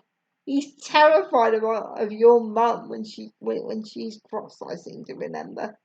Anil chuckles again. Or use words. Mock him. Call him a mummy's boy. I bet we could write some brilliant insults for him. My point is, you have options, and you don't have to put up with it or try and fit in with his garbage that doesn't work for you. Thanks, Amy. Anil smiles. I I will definitely come clean. Okay, cool, I say. But will he? Chapter 29. Okay, everybody. I have an announcement to make. Anil tries to shout, but his voice isn't quite loud enough. Lexi does a loud whistle with her fingers in her mouth. I tipped her off that Anil is exposing Operation Baby Turtle today. Listen up, losers! She booms. Most people now are paying attention. All the people that need to hear it anyway. Even the teachers are looking and listening attentively. Okay, says Anil. I lied. Not much reaction yet, but Harry narrows his eyes. I lied about the sketches. Writing the sketches. I didn't write them. Amy did. What? Harry narrows his eyes even further. I lied, Amy repeats. About Amy. Amy did write those sketches. The more recent ones. I submitted mine under the recent ones I submitted under my name. Teletubbies and, well, there's 5 in total. Really? Mrs. Haig looks dumbfounded. Mr. Spencer looks scared. Or is it worried? You have got to be kidding me, says Max. No, says Anil. I'm not kidding. You approved 5 of Amy's sketches when she thought she hadn't written them. One of them was virtually identical to the first sketch you submitted. That's why you recognised it, Harry. So you can't even claim she got better or started submitting better ideas. It was literally your prejudice that stopped Amy from being allowed to participate. Oh, that doesn't sound good, says Mrs. Haig, now looking worried. That doesn't sound good at all. You're lying. Hammy is desperate to dismiss Anil. No, I'm not, says Anil. Choir girl wrote actually funny sketches.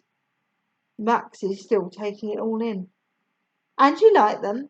Anil said. You all did. You all laughed. No, but that's... Harry's now finally letting the implications sit in. That means he looks anguished, like a vegan who's just found out he's accidentally eaten a steak. No way, he finishes. I think I need to sit down, says Mrs. Heath. No, I better not sit down. Oh dear. Oh boys, what were you thinking? Abusing the power I gave you like that.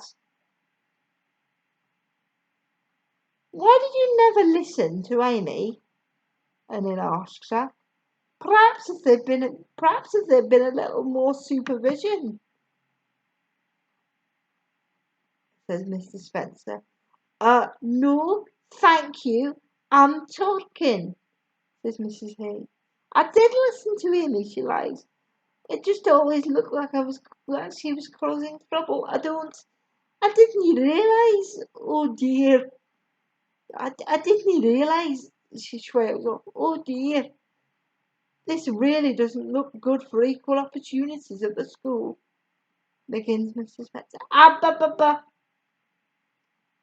Mrs. Haig interrupts him with gibberish. Okay, look, this absolutely won't do. And that's not all, I say. I have Sally and the gymnasts on standby for announcements too. They wouldn't let Sally contribute sketches either, so she's been working on something with Steve and Danielle and Letitia, which I think is funny and which they'd like to show you for teacher approval, avoiding all the boys' veto business. Wow, said Mr. Spencer. Yes, okay. We'll definitely all have a look at all that in a minute, says Mrs. Haig. Can we have a chat, please? Says Mr. Spencer more quietly to Mrs. Haig.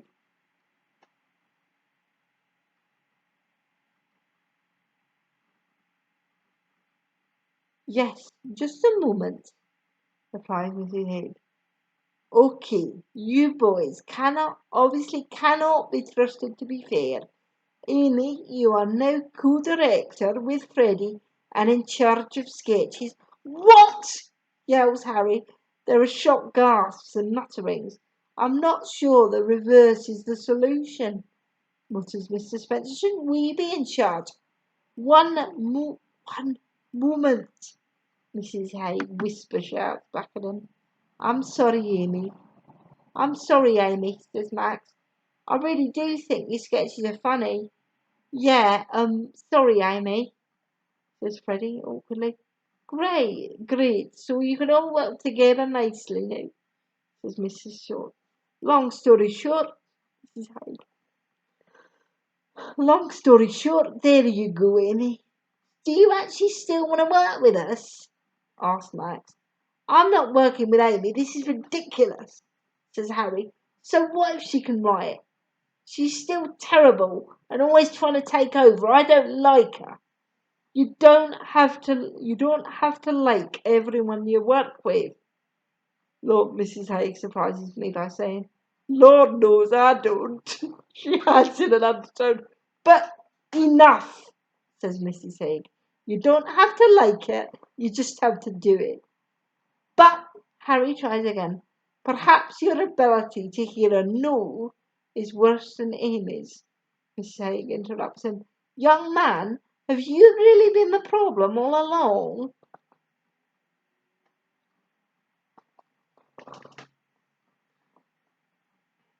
She's impossible to work with, says Harry. Maybe I'll just sit on the edge and interrupt everything, see how she likes it. You will not, says Mrs. Haig, or you will leave this process.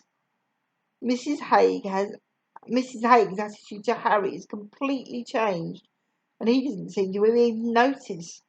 He's not taking any of her threats seriously. Harry, I say, you don't own the review. You have to share. I have jumped through every single hoop you've laid out for me. I've been bending over backwards trying to be helpful and amenable to fit in with what you guys wanted. And all that's happened is I've been told I'm trouble and to just leave. Mr. Spencer fidgets uncomfortably as I say this. You didn't go and get the cupboard key when we told you to, says Harry sulkily, because I didn't want to miss my sketches first read through. I say, look, my point is it's been exhausting and it's not fair. You don't own this and you've totally acted like you do. It's supposed to be for everyone who wanted to join in. Yes, indeed, splutters Mrs. Spencer. We weren't clear on leadership from the start. I think we should have been clearer on leadership. Yes, well, I've fixed it now. Mrs. Haig interrupts him. I've broken up the unfair power dynamic. Amy can do what she wants now. Long story short, job done. Great. A word now, says Mr. Spencer, and they scurry off into the corner to have a whispered conversation. I watch them go. Mrs. Haig technically has superiority over Mr. Spencer, but she's a much worse teacher. And I guess because Mr. Spencer is the next generation down, he's been on more equality courses and knows how much trouble they could be in. Freddie asks me what sketch we should practice. I tell him and go and get some crops from my bag, which is near the teacher's. I can hear some of what they were saying. I know it doesn't reflect brilliantly on us, but brilliantly, Mr. Spencer hits his... Oh, I'm going to pause there for a second, guys. My apologies for that, folks. Somebody came in just now to give me some assistance.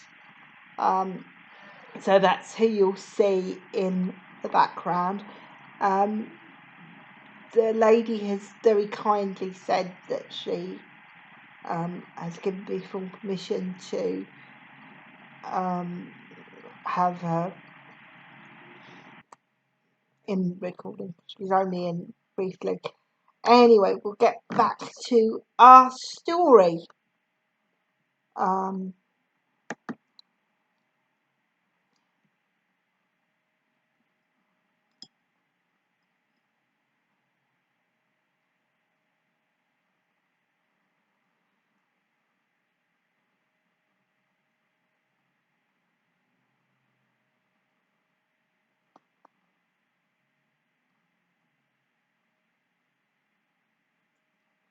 Freddie asked me what sketch we should practice. I tell him and go and get some props from my bag, which is near the teacher's. I can hear some of what they're saying. I know it doesn't reflect brilliantly on us, but brilliantly, Mr. Spencer hisses, not being conscious of a child, not fair or professional. I know it's not best practice, but prepare for a backlash on this. Mr. Spencer interrupts. I'm serious. You could have parents complaining. A child had to pretend to be a boy to get heard. It just reflects so... I know, Mrs. Haig interrupts him this time. Long story short, I get it. We'll just have to see, won't we? Wow, the more agitated Mrs. Haig is, the more she says, long story short. I gather my props and sneak back off to the sketches before they notice me. This is insane. Are you really going to work with her and take her seriously? Harry is asking Freddie and Max. Yes, says Freddie. Harry turns and sees me coming back. Congratulations, you've ruined the review, he tells me, and then he storms off in a sulk.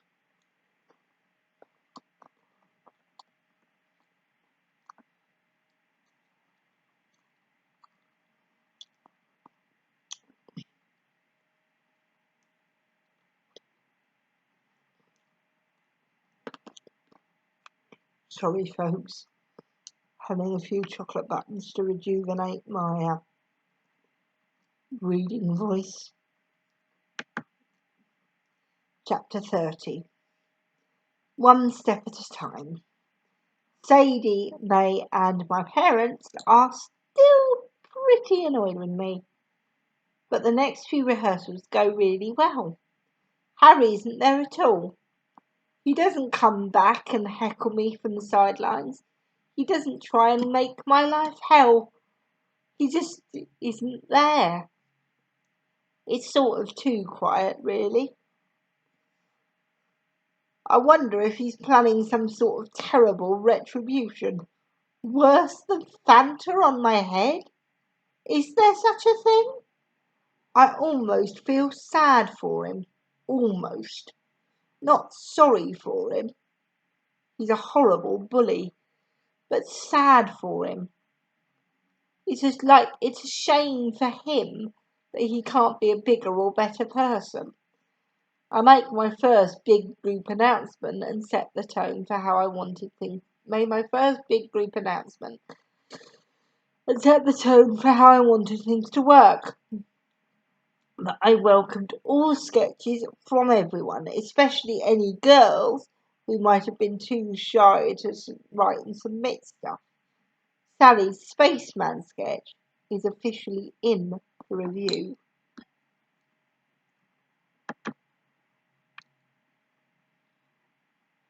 I even said Harry was welcome back any time, and if anyone saw him to pass on the message to and tell him. which got mild chuckles and titters. But I really meant it.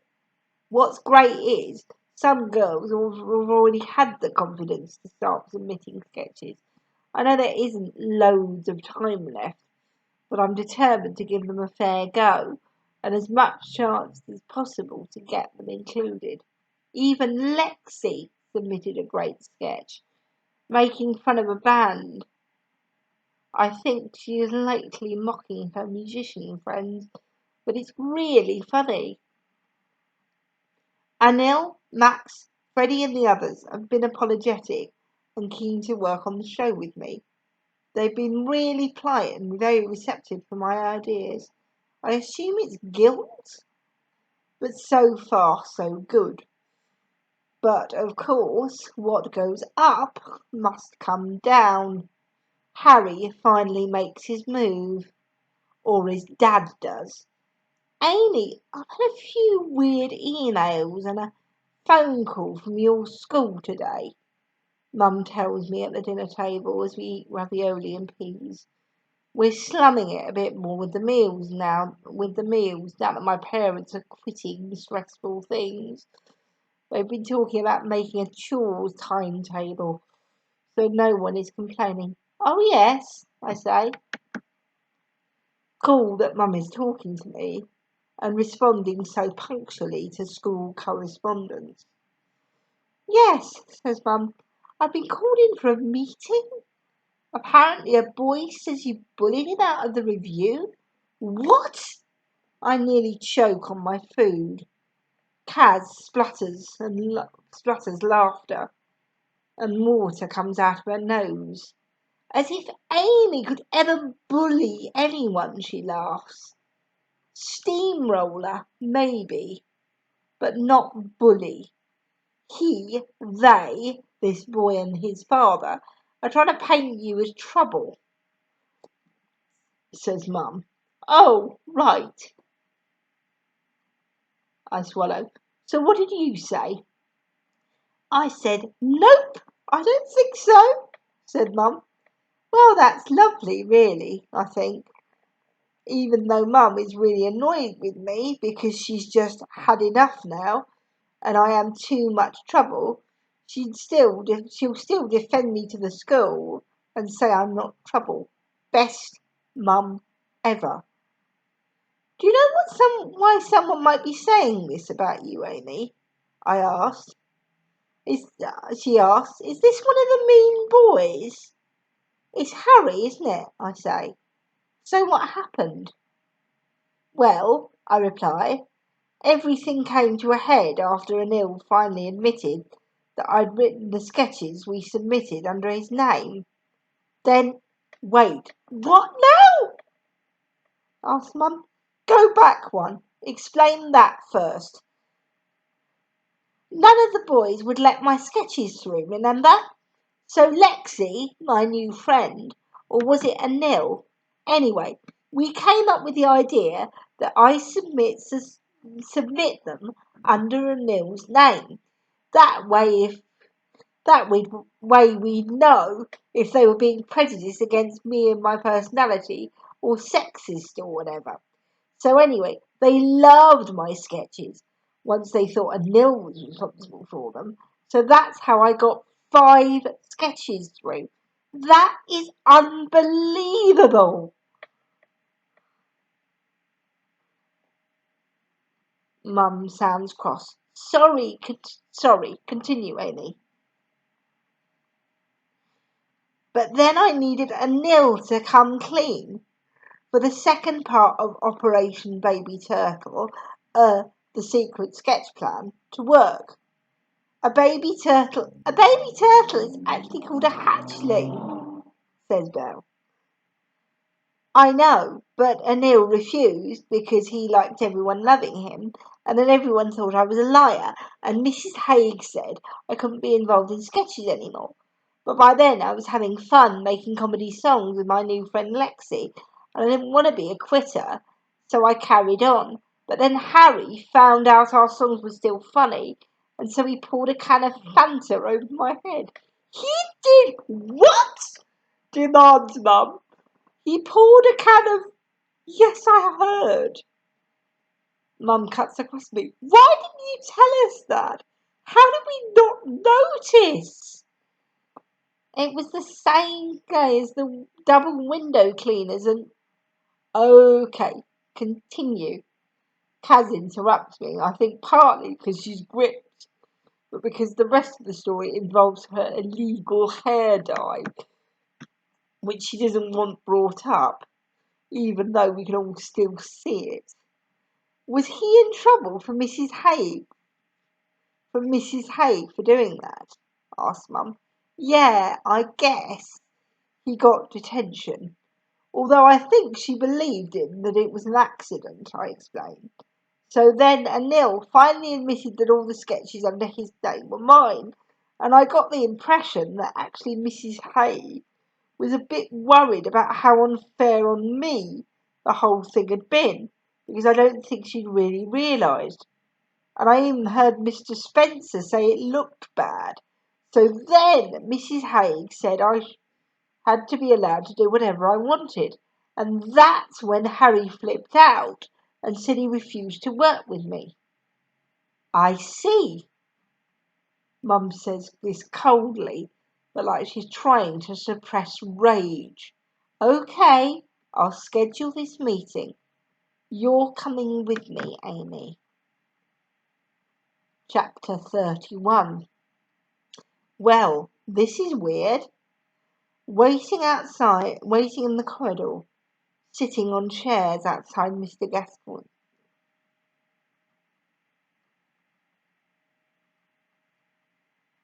Mrs. Gascoigne's office. I can't see round the corner, but I think Harry and his dad are waiting. I just catch a glimpse of grey-suited leg. You follow my lead. You follow my lead, I hear a gruff male voice say from around the corner. You've got to stick up for yourself. This nanny state has gone mad with all this woke PC nonsense. You can't let a bunch of snowflakes playing the woman card push you around. Do you hear me? Yes, Dad, I hear Harry reply dejectedly. Mr. Mitchell and Harry, Mrs. Miller and Amy. You may come in now. Mrs. Gascoigne beckons us in. Harry and his dad make sure they're first into the room, but deliberately blank us. Mum and I follow them in and take our seats. Mr. Spencer and Mrs. Haig are already in the room, sitting either side of Mrs. Gascoigne. Thank you all for joining me, says Mrs. Gascoigne. I hope we can get this matter sorted out satisfactorily. Everyone agrees that's what they want, but Harry's dad gives me slight side-eye as he says it. Okay then, okay. Why don't we start with you, Mr. Mitchell? Suggests Mrs. Gascoigne slightly warily.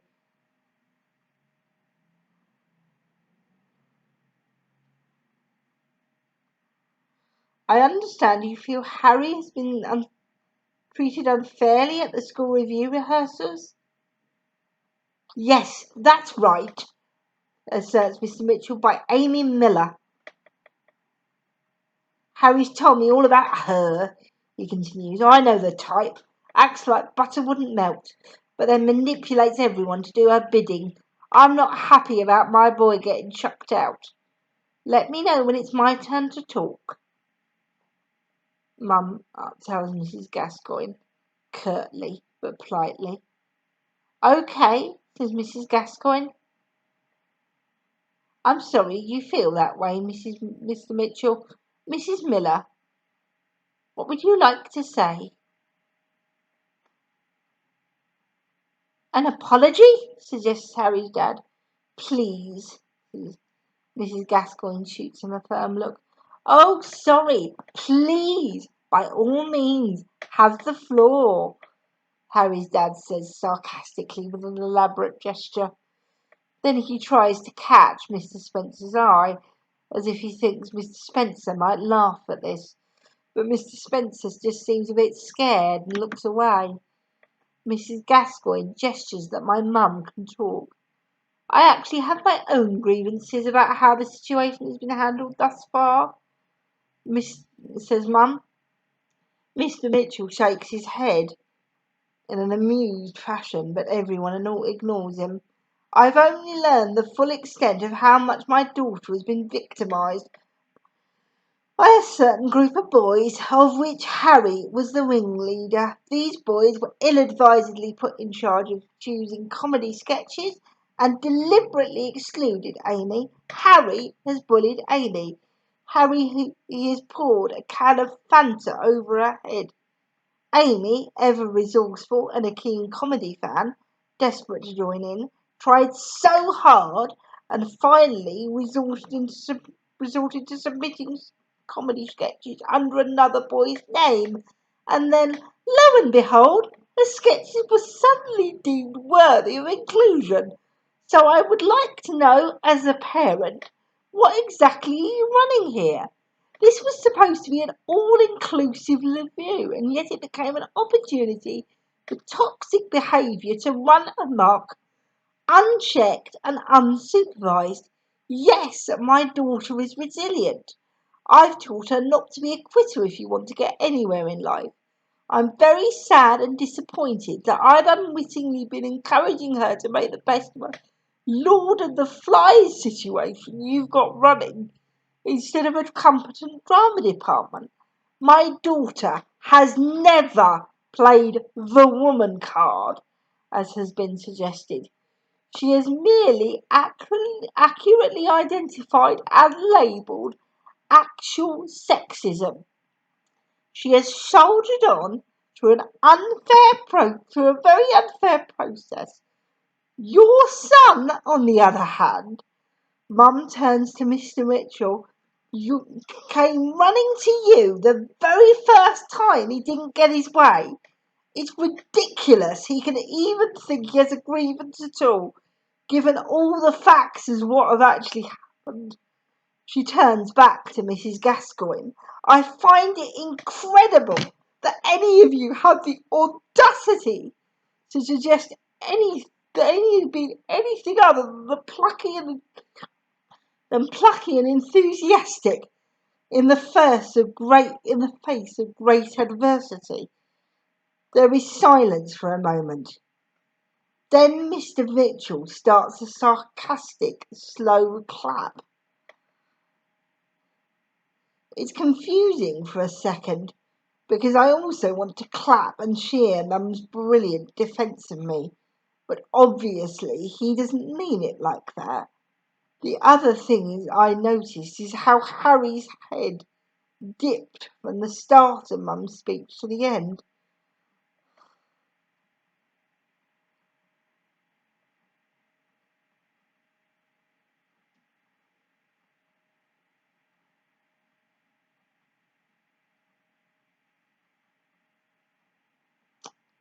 Like hearing how it looked actually got through and made him sad, though her eloquent words clearly did not pierce his dad in the same way. Very good, comments Mr. Mitchell. Quite a performance. Mr. Mitchell, Mrs. Gascoigne sounds aggrieved. I would like to resolve this matter with as little acrimony as possible. I will terminate this meeting if we cannot be civil now. Harry, did you pour a can of Fanta over Amy's head? Yes, says Harry. I gave him detention for it, so that part has been dealt with, advises Mrs. Haig. See? Victimisation, says Mr. Mitchell.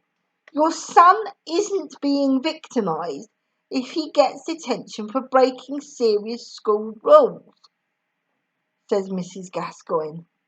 But it was an accident. Was it an accident, Harry? asked Mrs. Gascoigne. No, says Harry. Weird. Is Harry actually feeling guilty? Well, Mr. Mitchell seems unfazed. Still, just a bit of hijinks. Boys will be boys. Mrs. Gascoigne's mouth goes very thin for a moment. No, Mr. Mitchell, this isn't hijinks. It's unacceptable, and as a school, we are not tolerating it. She shakes her head, almost incredulous. That's physical assault and grounds for exclusion. You can't exclude him if you've already given him detention. Mr. Mitchell sounds annoyed. I'm prepared to go to social media about this, he threatens. I will go over your head to the governors. By all means do. By all means do. Did Mrs. Gascoigne just raise up my eyebrow? Or did I imagine it? I mean it, says Mr. Mitchell. You'll be sorry then, won't you? Not really, says Mrs. Gascoigne.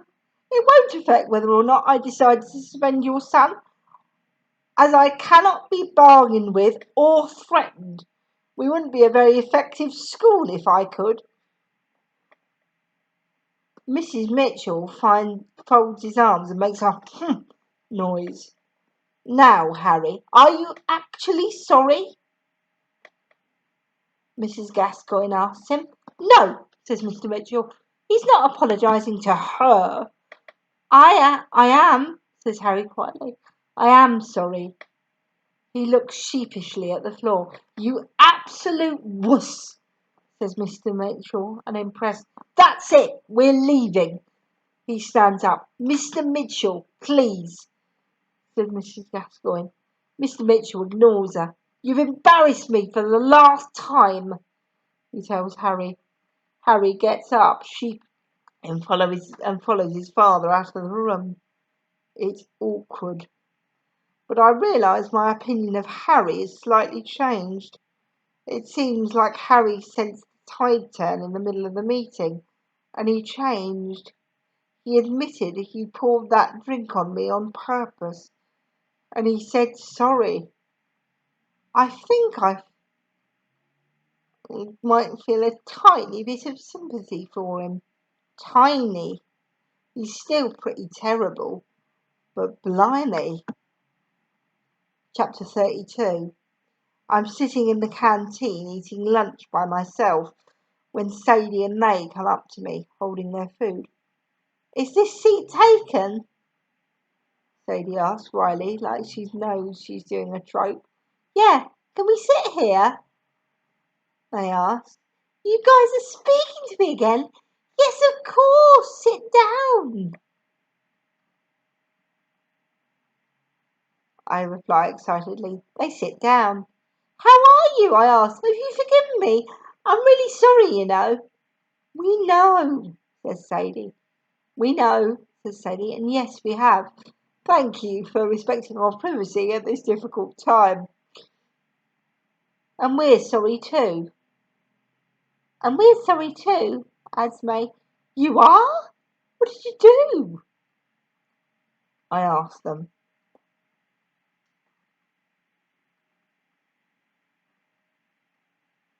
They look at each other. We may have overreacted, says Sadie. I'm sure you didn't, I tell them. I think the thing is, Sadie pauses, maybe the reason we got annoyed was because it hit a bit of a nerve. We are shy sometimes. Maybe it does hold us back from some stuff.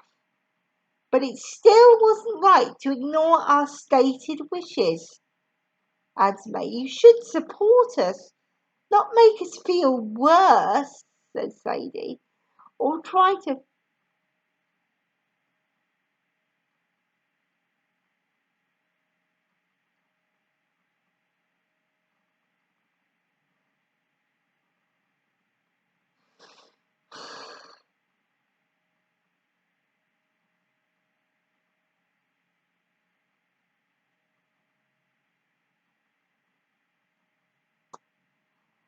or try to force us out of our comfort zones, says May. I would actually love to be a little bit braver, says Sadie, but you have to let me work out how.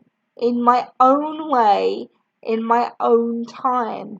What works for you won't necessarily work for us, says May. We're different. Do you get that? Asked Sadie. Yes, definitely, I replied. Because you said you got it before, says May. No, I really do this time.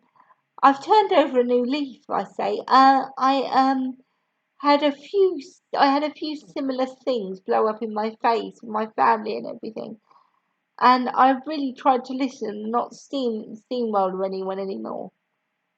Okay, cool, says May. We all grin. Yay, friends again, says Sadie in a slightly cheesy way. Yay, I agree. Don't change too much, though, says Sadie. We love that you're fearless too. Just don't expect us to be, says May. We've got your back in a different way.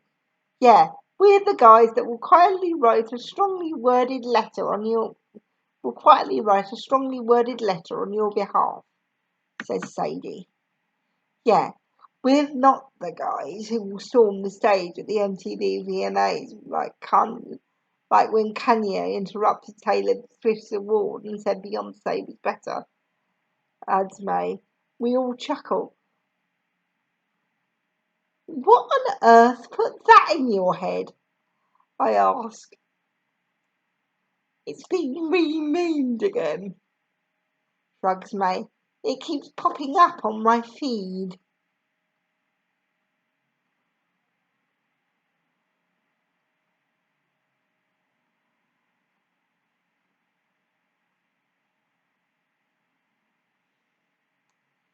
Okay, cool, I say. You're not Kanye.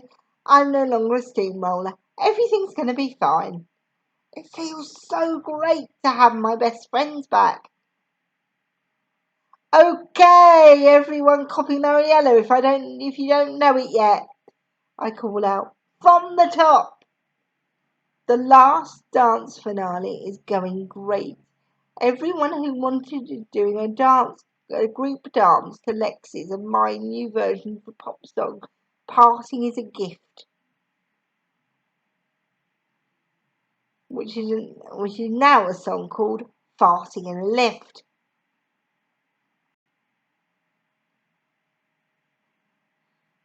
Farts. It's a winning formula, and if it ain't broke, don't fix it.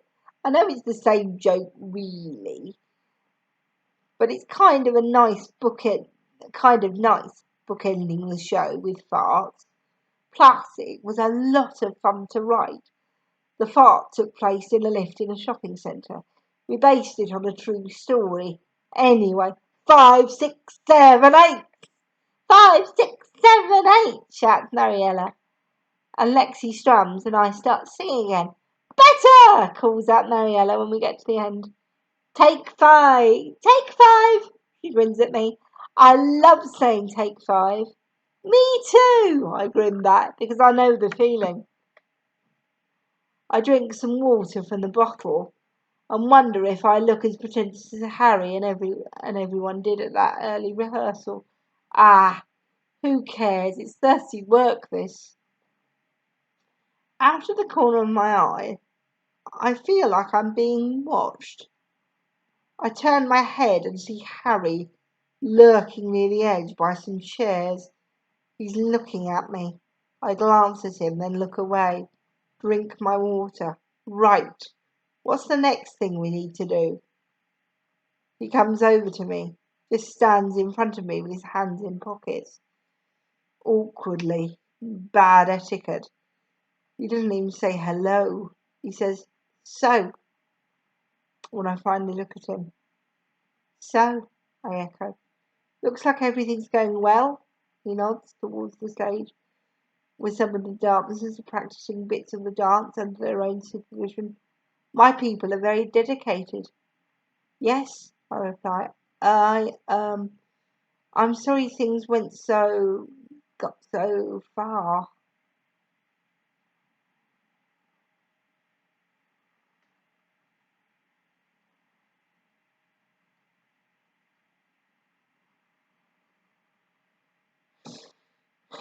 He says, okay, I say. My dad is a piece of work. He chuckles humorously.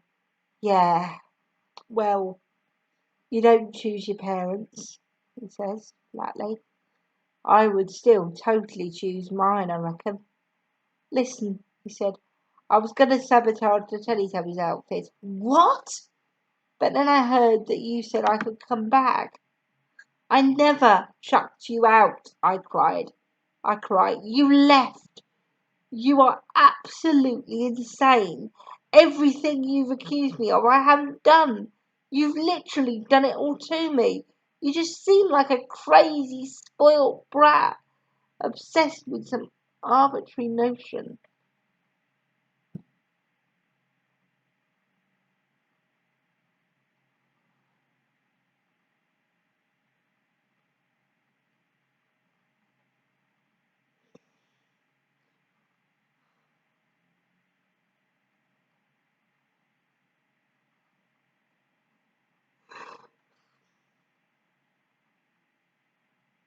I'm obsessed with some arbitrary notion that you should be in charge.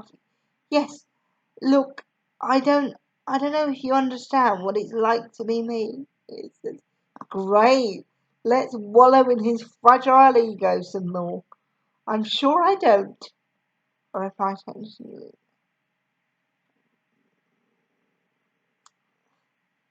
tersely.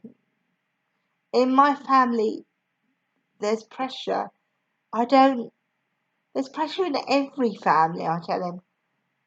Not like mine, he says. My dad has certain expectations. He doesn't think, and I didn't realise. Anyway, it doesn't matter.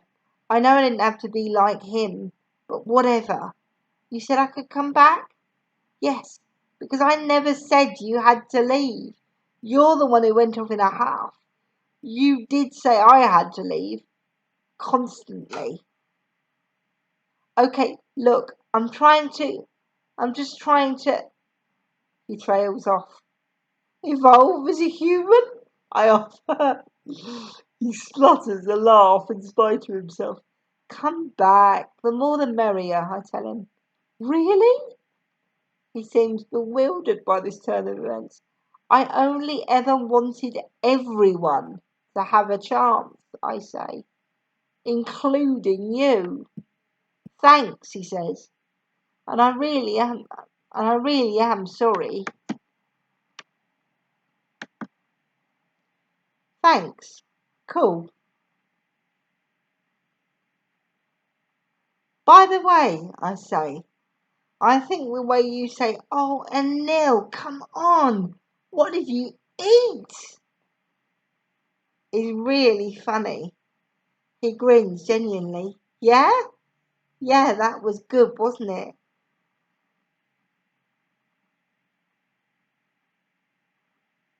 And you know, if I give you a compliment, I must really mean it, because I don't like you and I don't really lie, I add. He laughs for some reason. Yeah? Thanks, Amy, and thanks for letting me come back. Never stopped you, I remind him. I'll try not to be a pain.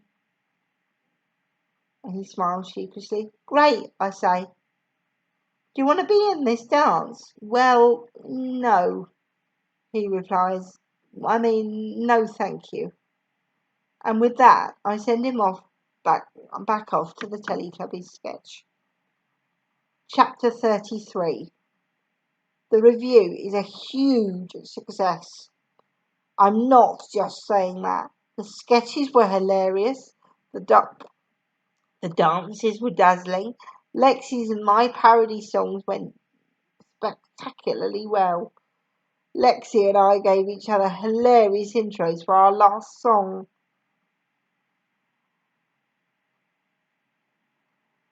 Before we brought on the dances. Lexi said, Ladies and gentlemen, please welcome a woman who loves her critics so much she praises their most creative insults. It's Amy Miller. The crowd cheered. Then I said, And please welcome my esteemed colleague, a woman who has so many red lines, she may as well be a wavelength getting longer. It's Lexi Granham. Pauses for confusion, then pause of confusion, then big cheers. The finale song had everyone on their feet dancing along. It was epic. Even our maths teacher, Mr. Farland, laughed along at the sketch about him not letting anyone leave when the fire alarm went off. Taffy and the dinner ladies was a huge hit. Sally's space sketch was a triumph. Everyone worked brilliantly.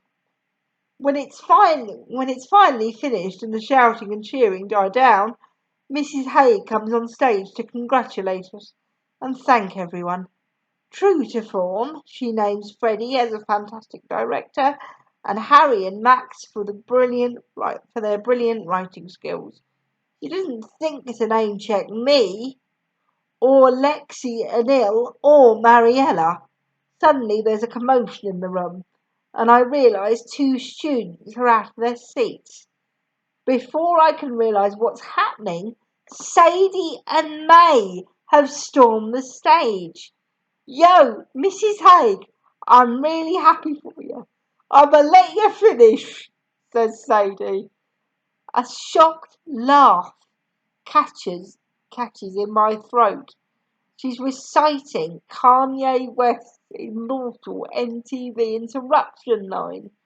A ripple of laughter disappears through the room. But Amy Miller had one of the best and biggest influences on how this whole show turned out, and she deserves credit for that, adds May. I rush back on the stage to join them, and so do Lexi, Anil, and Mariella, who choreographed everything. I shout.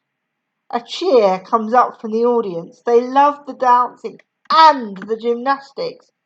And that's that,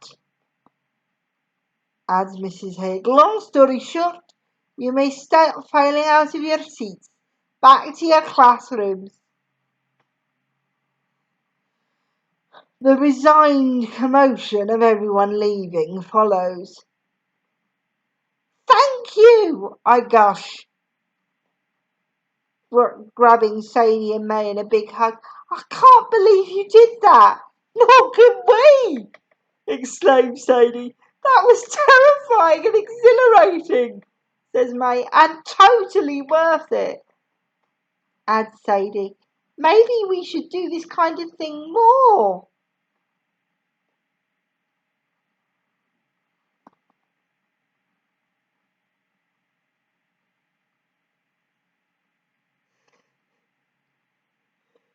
Says May.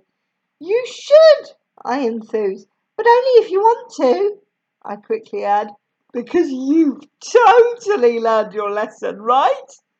Says Sadie gently. Yes, I grin. The lesson is you can get anything you want in life if you don't care if people like you. Wait, not that. Hang on. The lesson is Amy is a bit showbiz. They laugh. We all laugh and have one more hug. It's so great to have my best friends back again. The review was a huge success, I announced as Mum paces through the kitchen to check how the pizza in the oven looks, but gets distracted en route, instead removing her earrings and putting them on the side. Oh, it was today!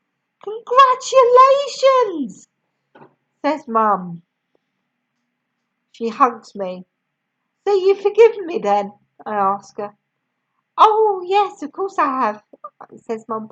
I'm sorry I was so cross, but I'm also very glad you really listened to us this time. And even though your project is now finished, you won't be using any of your spare time to mess with the house. No, I'm a new person, I confirm. I, Amy Miller, am now a very non-steamrollery person. Great! Mum beams. You know, Amy, she says seriously. You're not always going to have an easy path through this life, but it will be an important one. Yeah, I say. The world isn't always fair. It very often isn't, in fact. But nothing's going to change if people don't step up. Hey, what's that? Hey, what's that smell? Asked Kaz, entering the kitchen. Is that smoke? Is that smoke? Asked Dad right behind her. Oh no, the pizza! Mum finally opens the oven door and looks in. A load more smoke appears. She lifts up a somewhat burnt pizza. Oh well, says Dad. Who fancies takeaway fish and chips? We cheer. And that is the end of our story. Thank you so much, everybody, for listening and for putting up with the dearth of videos. Thank you so much for watching, subscribing, commenting. It really makes my day when you do. And I will see you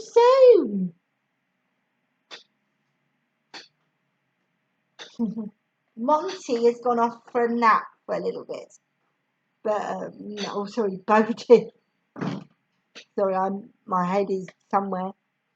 I'll see you all soon for some more time with the Cubs and hopefully for another story.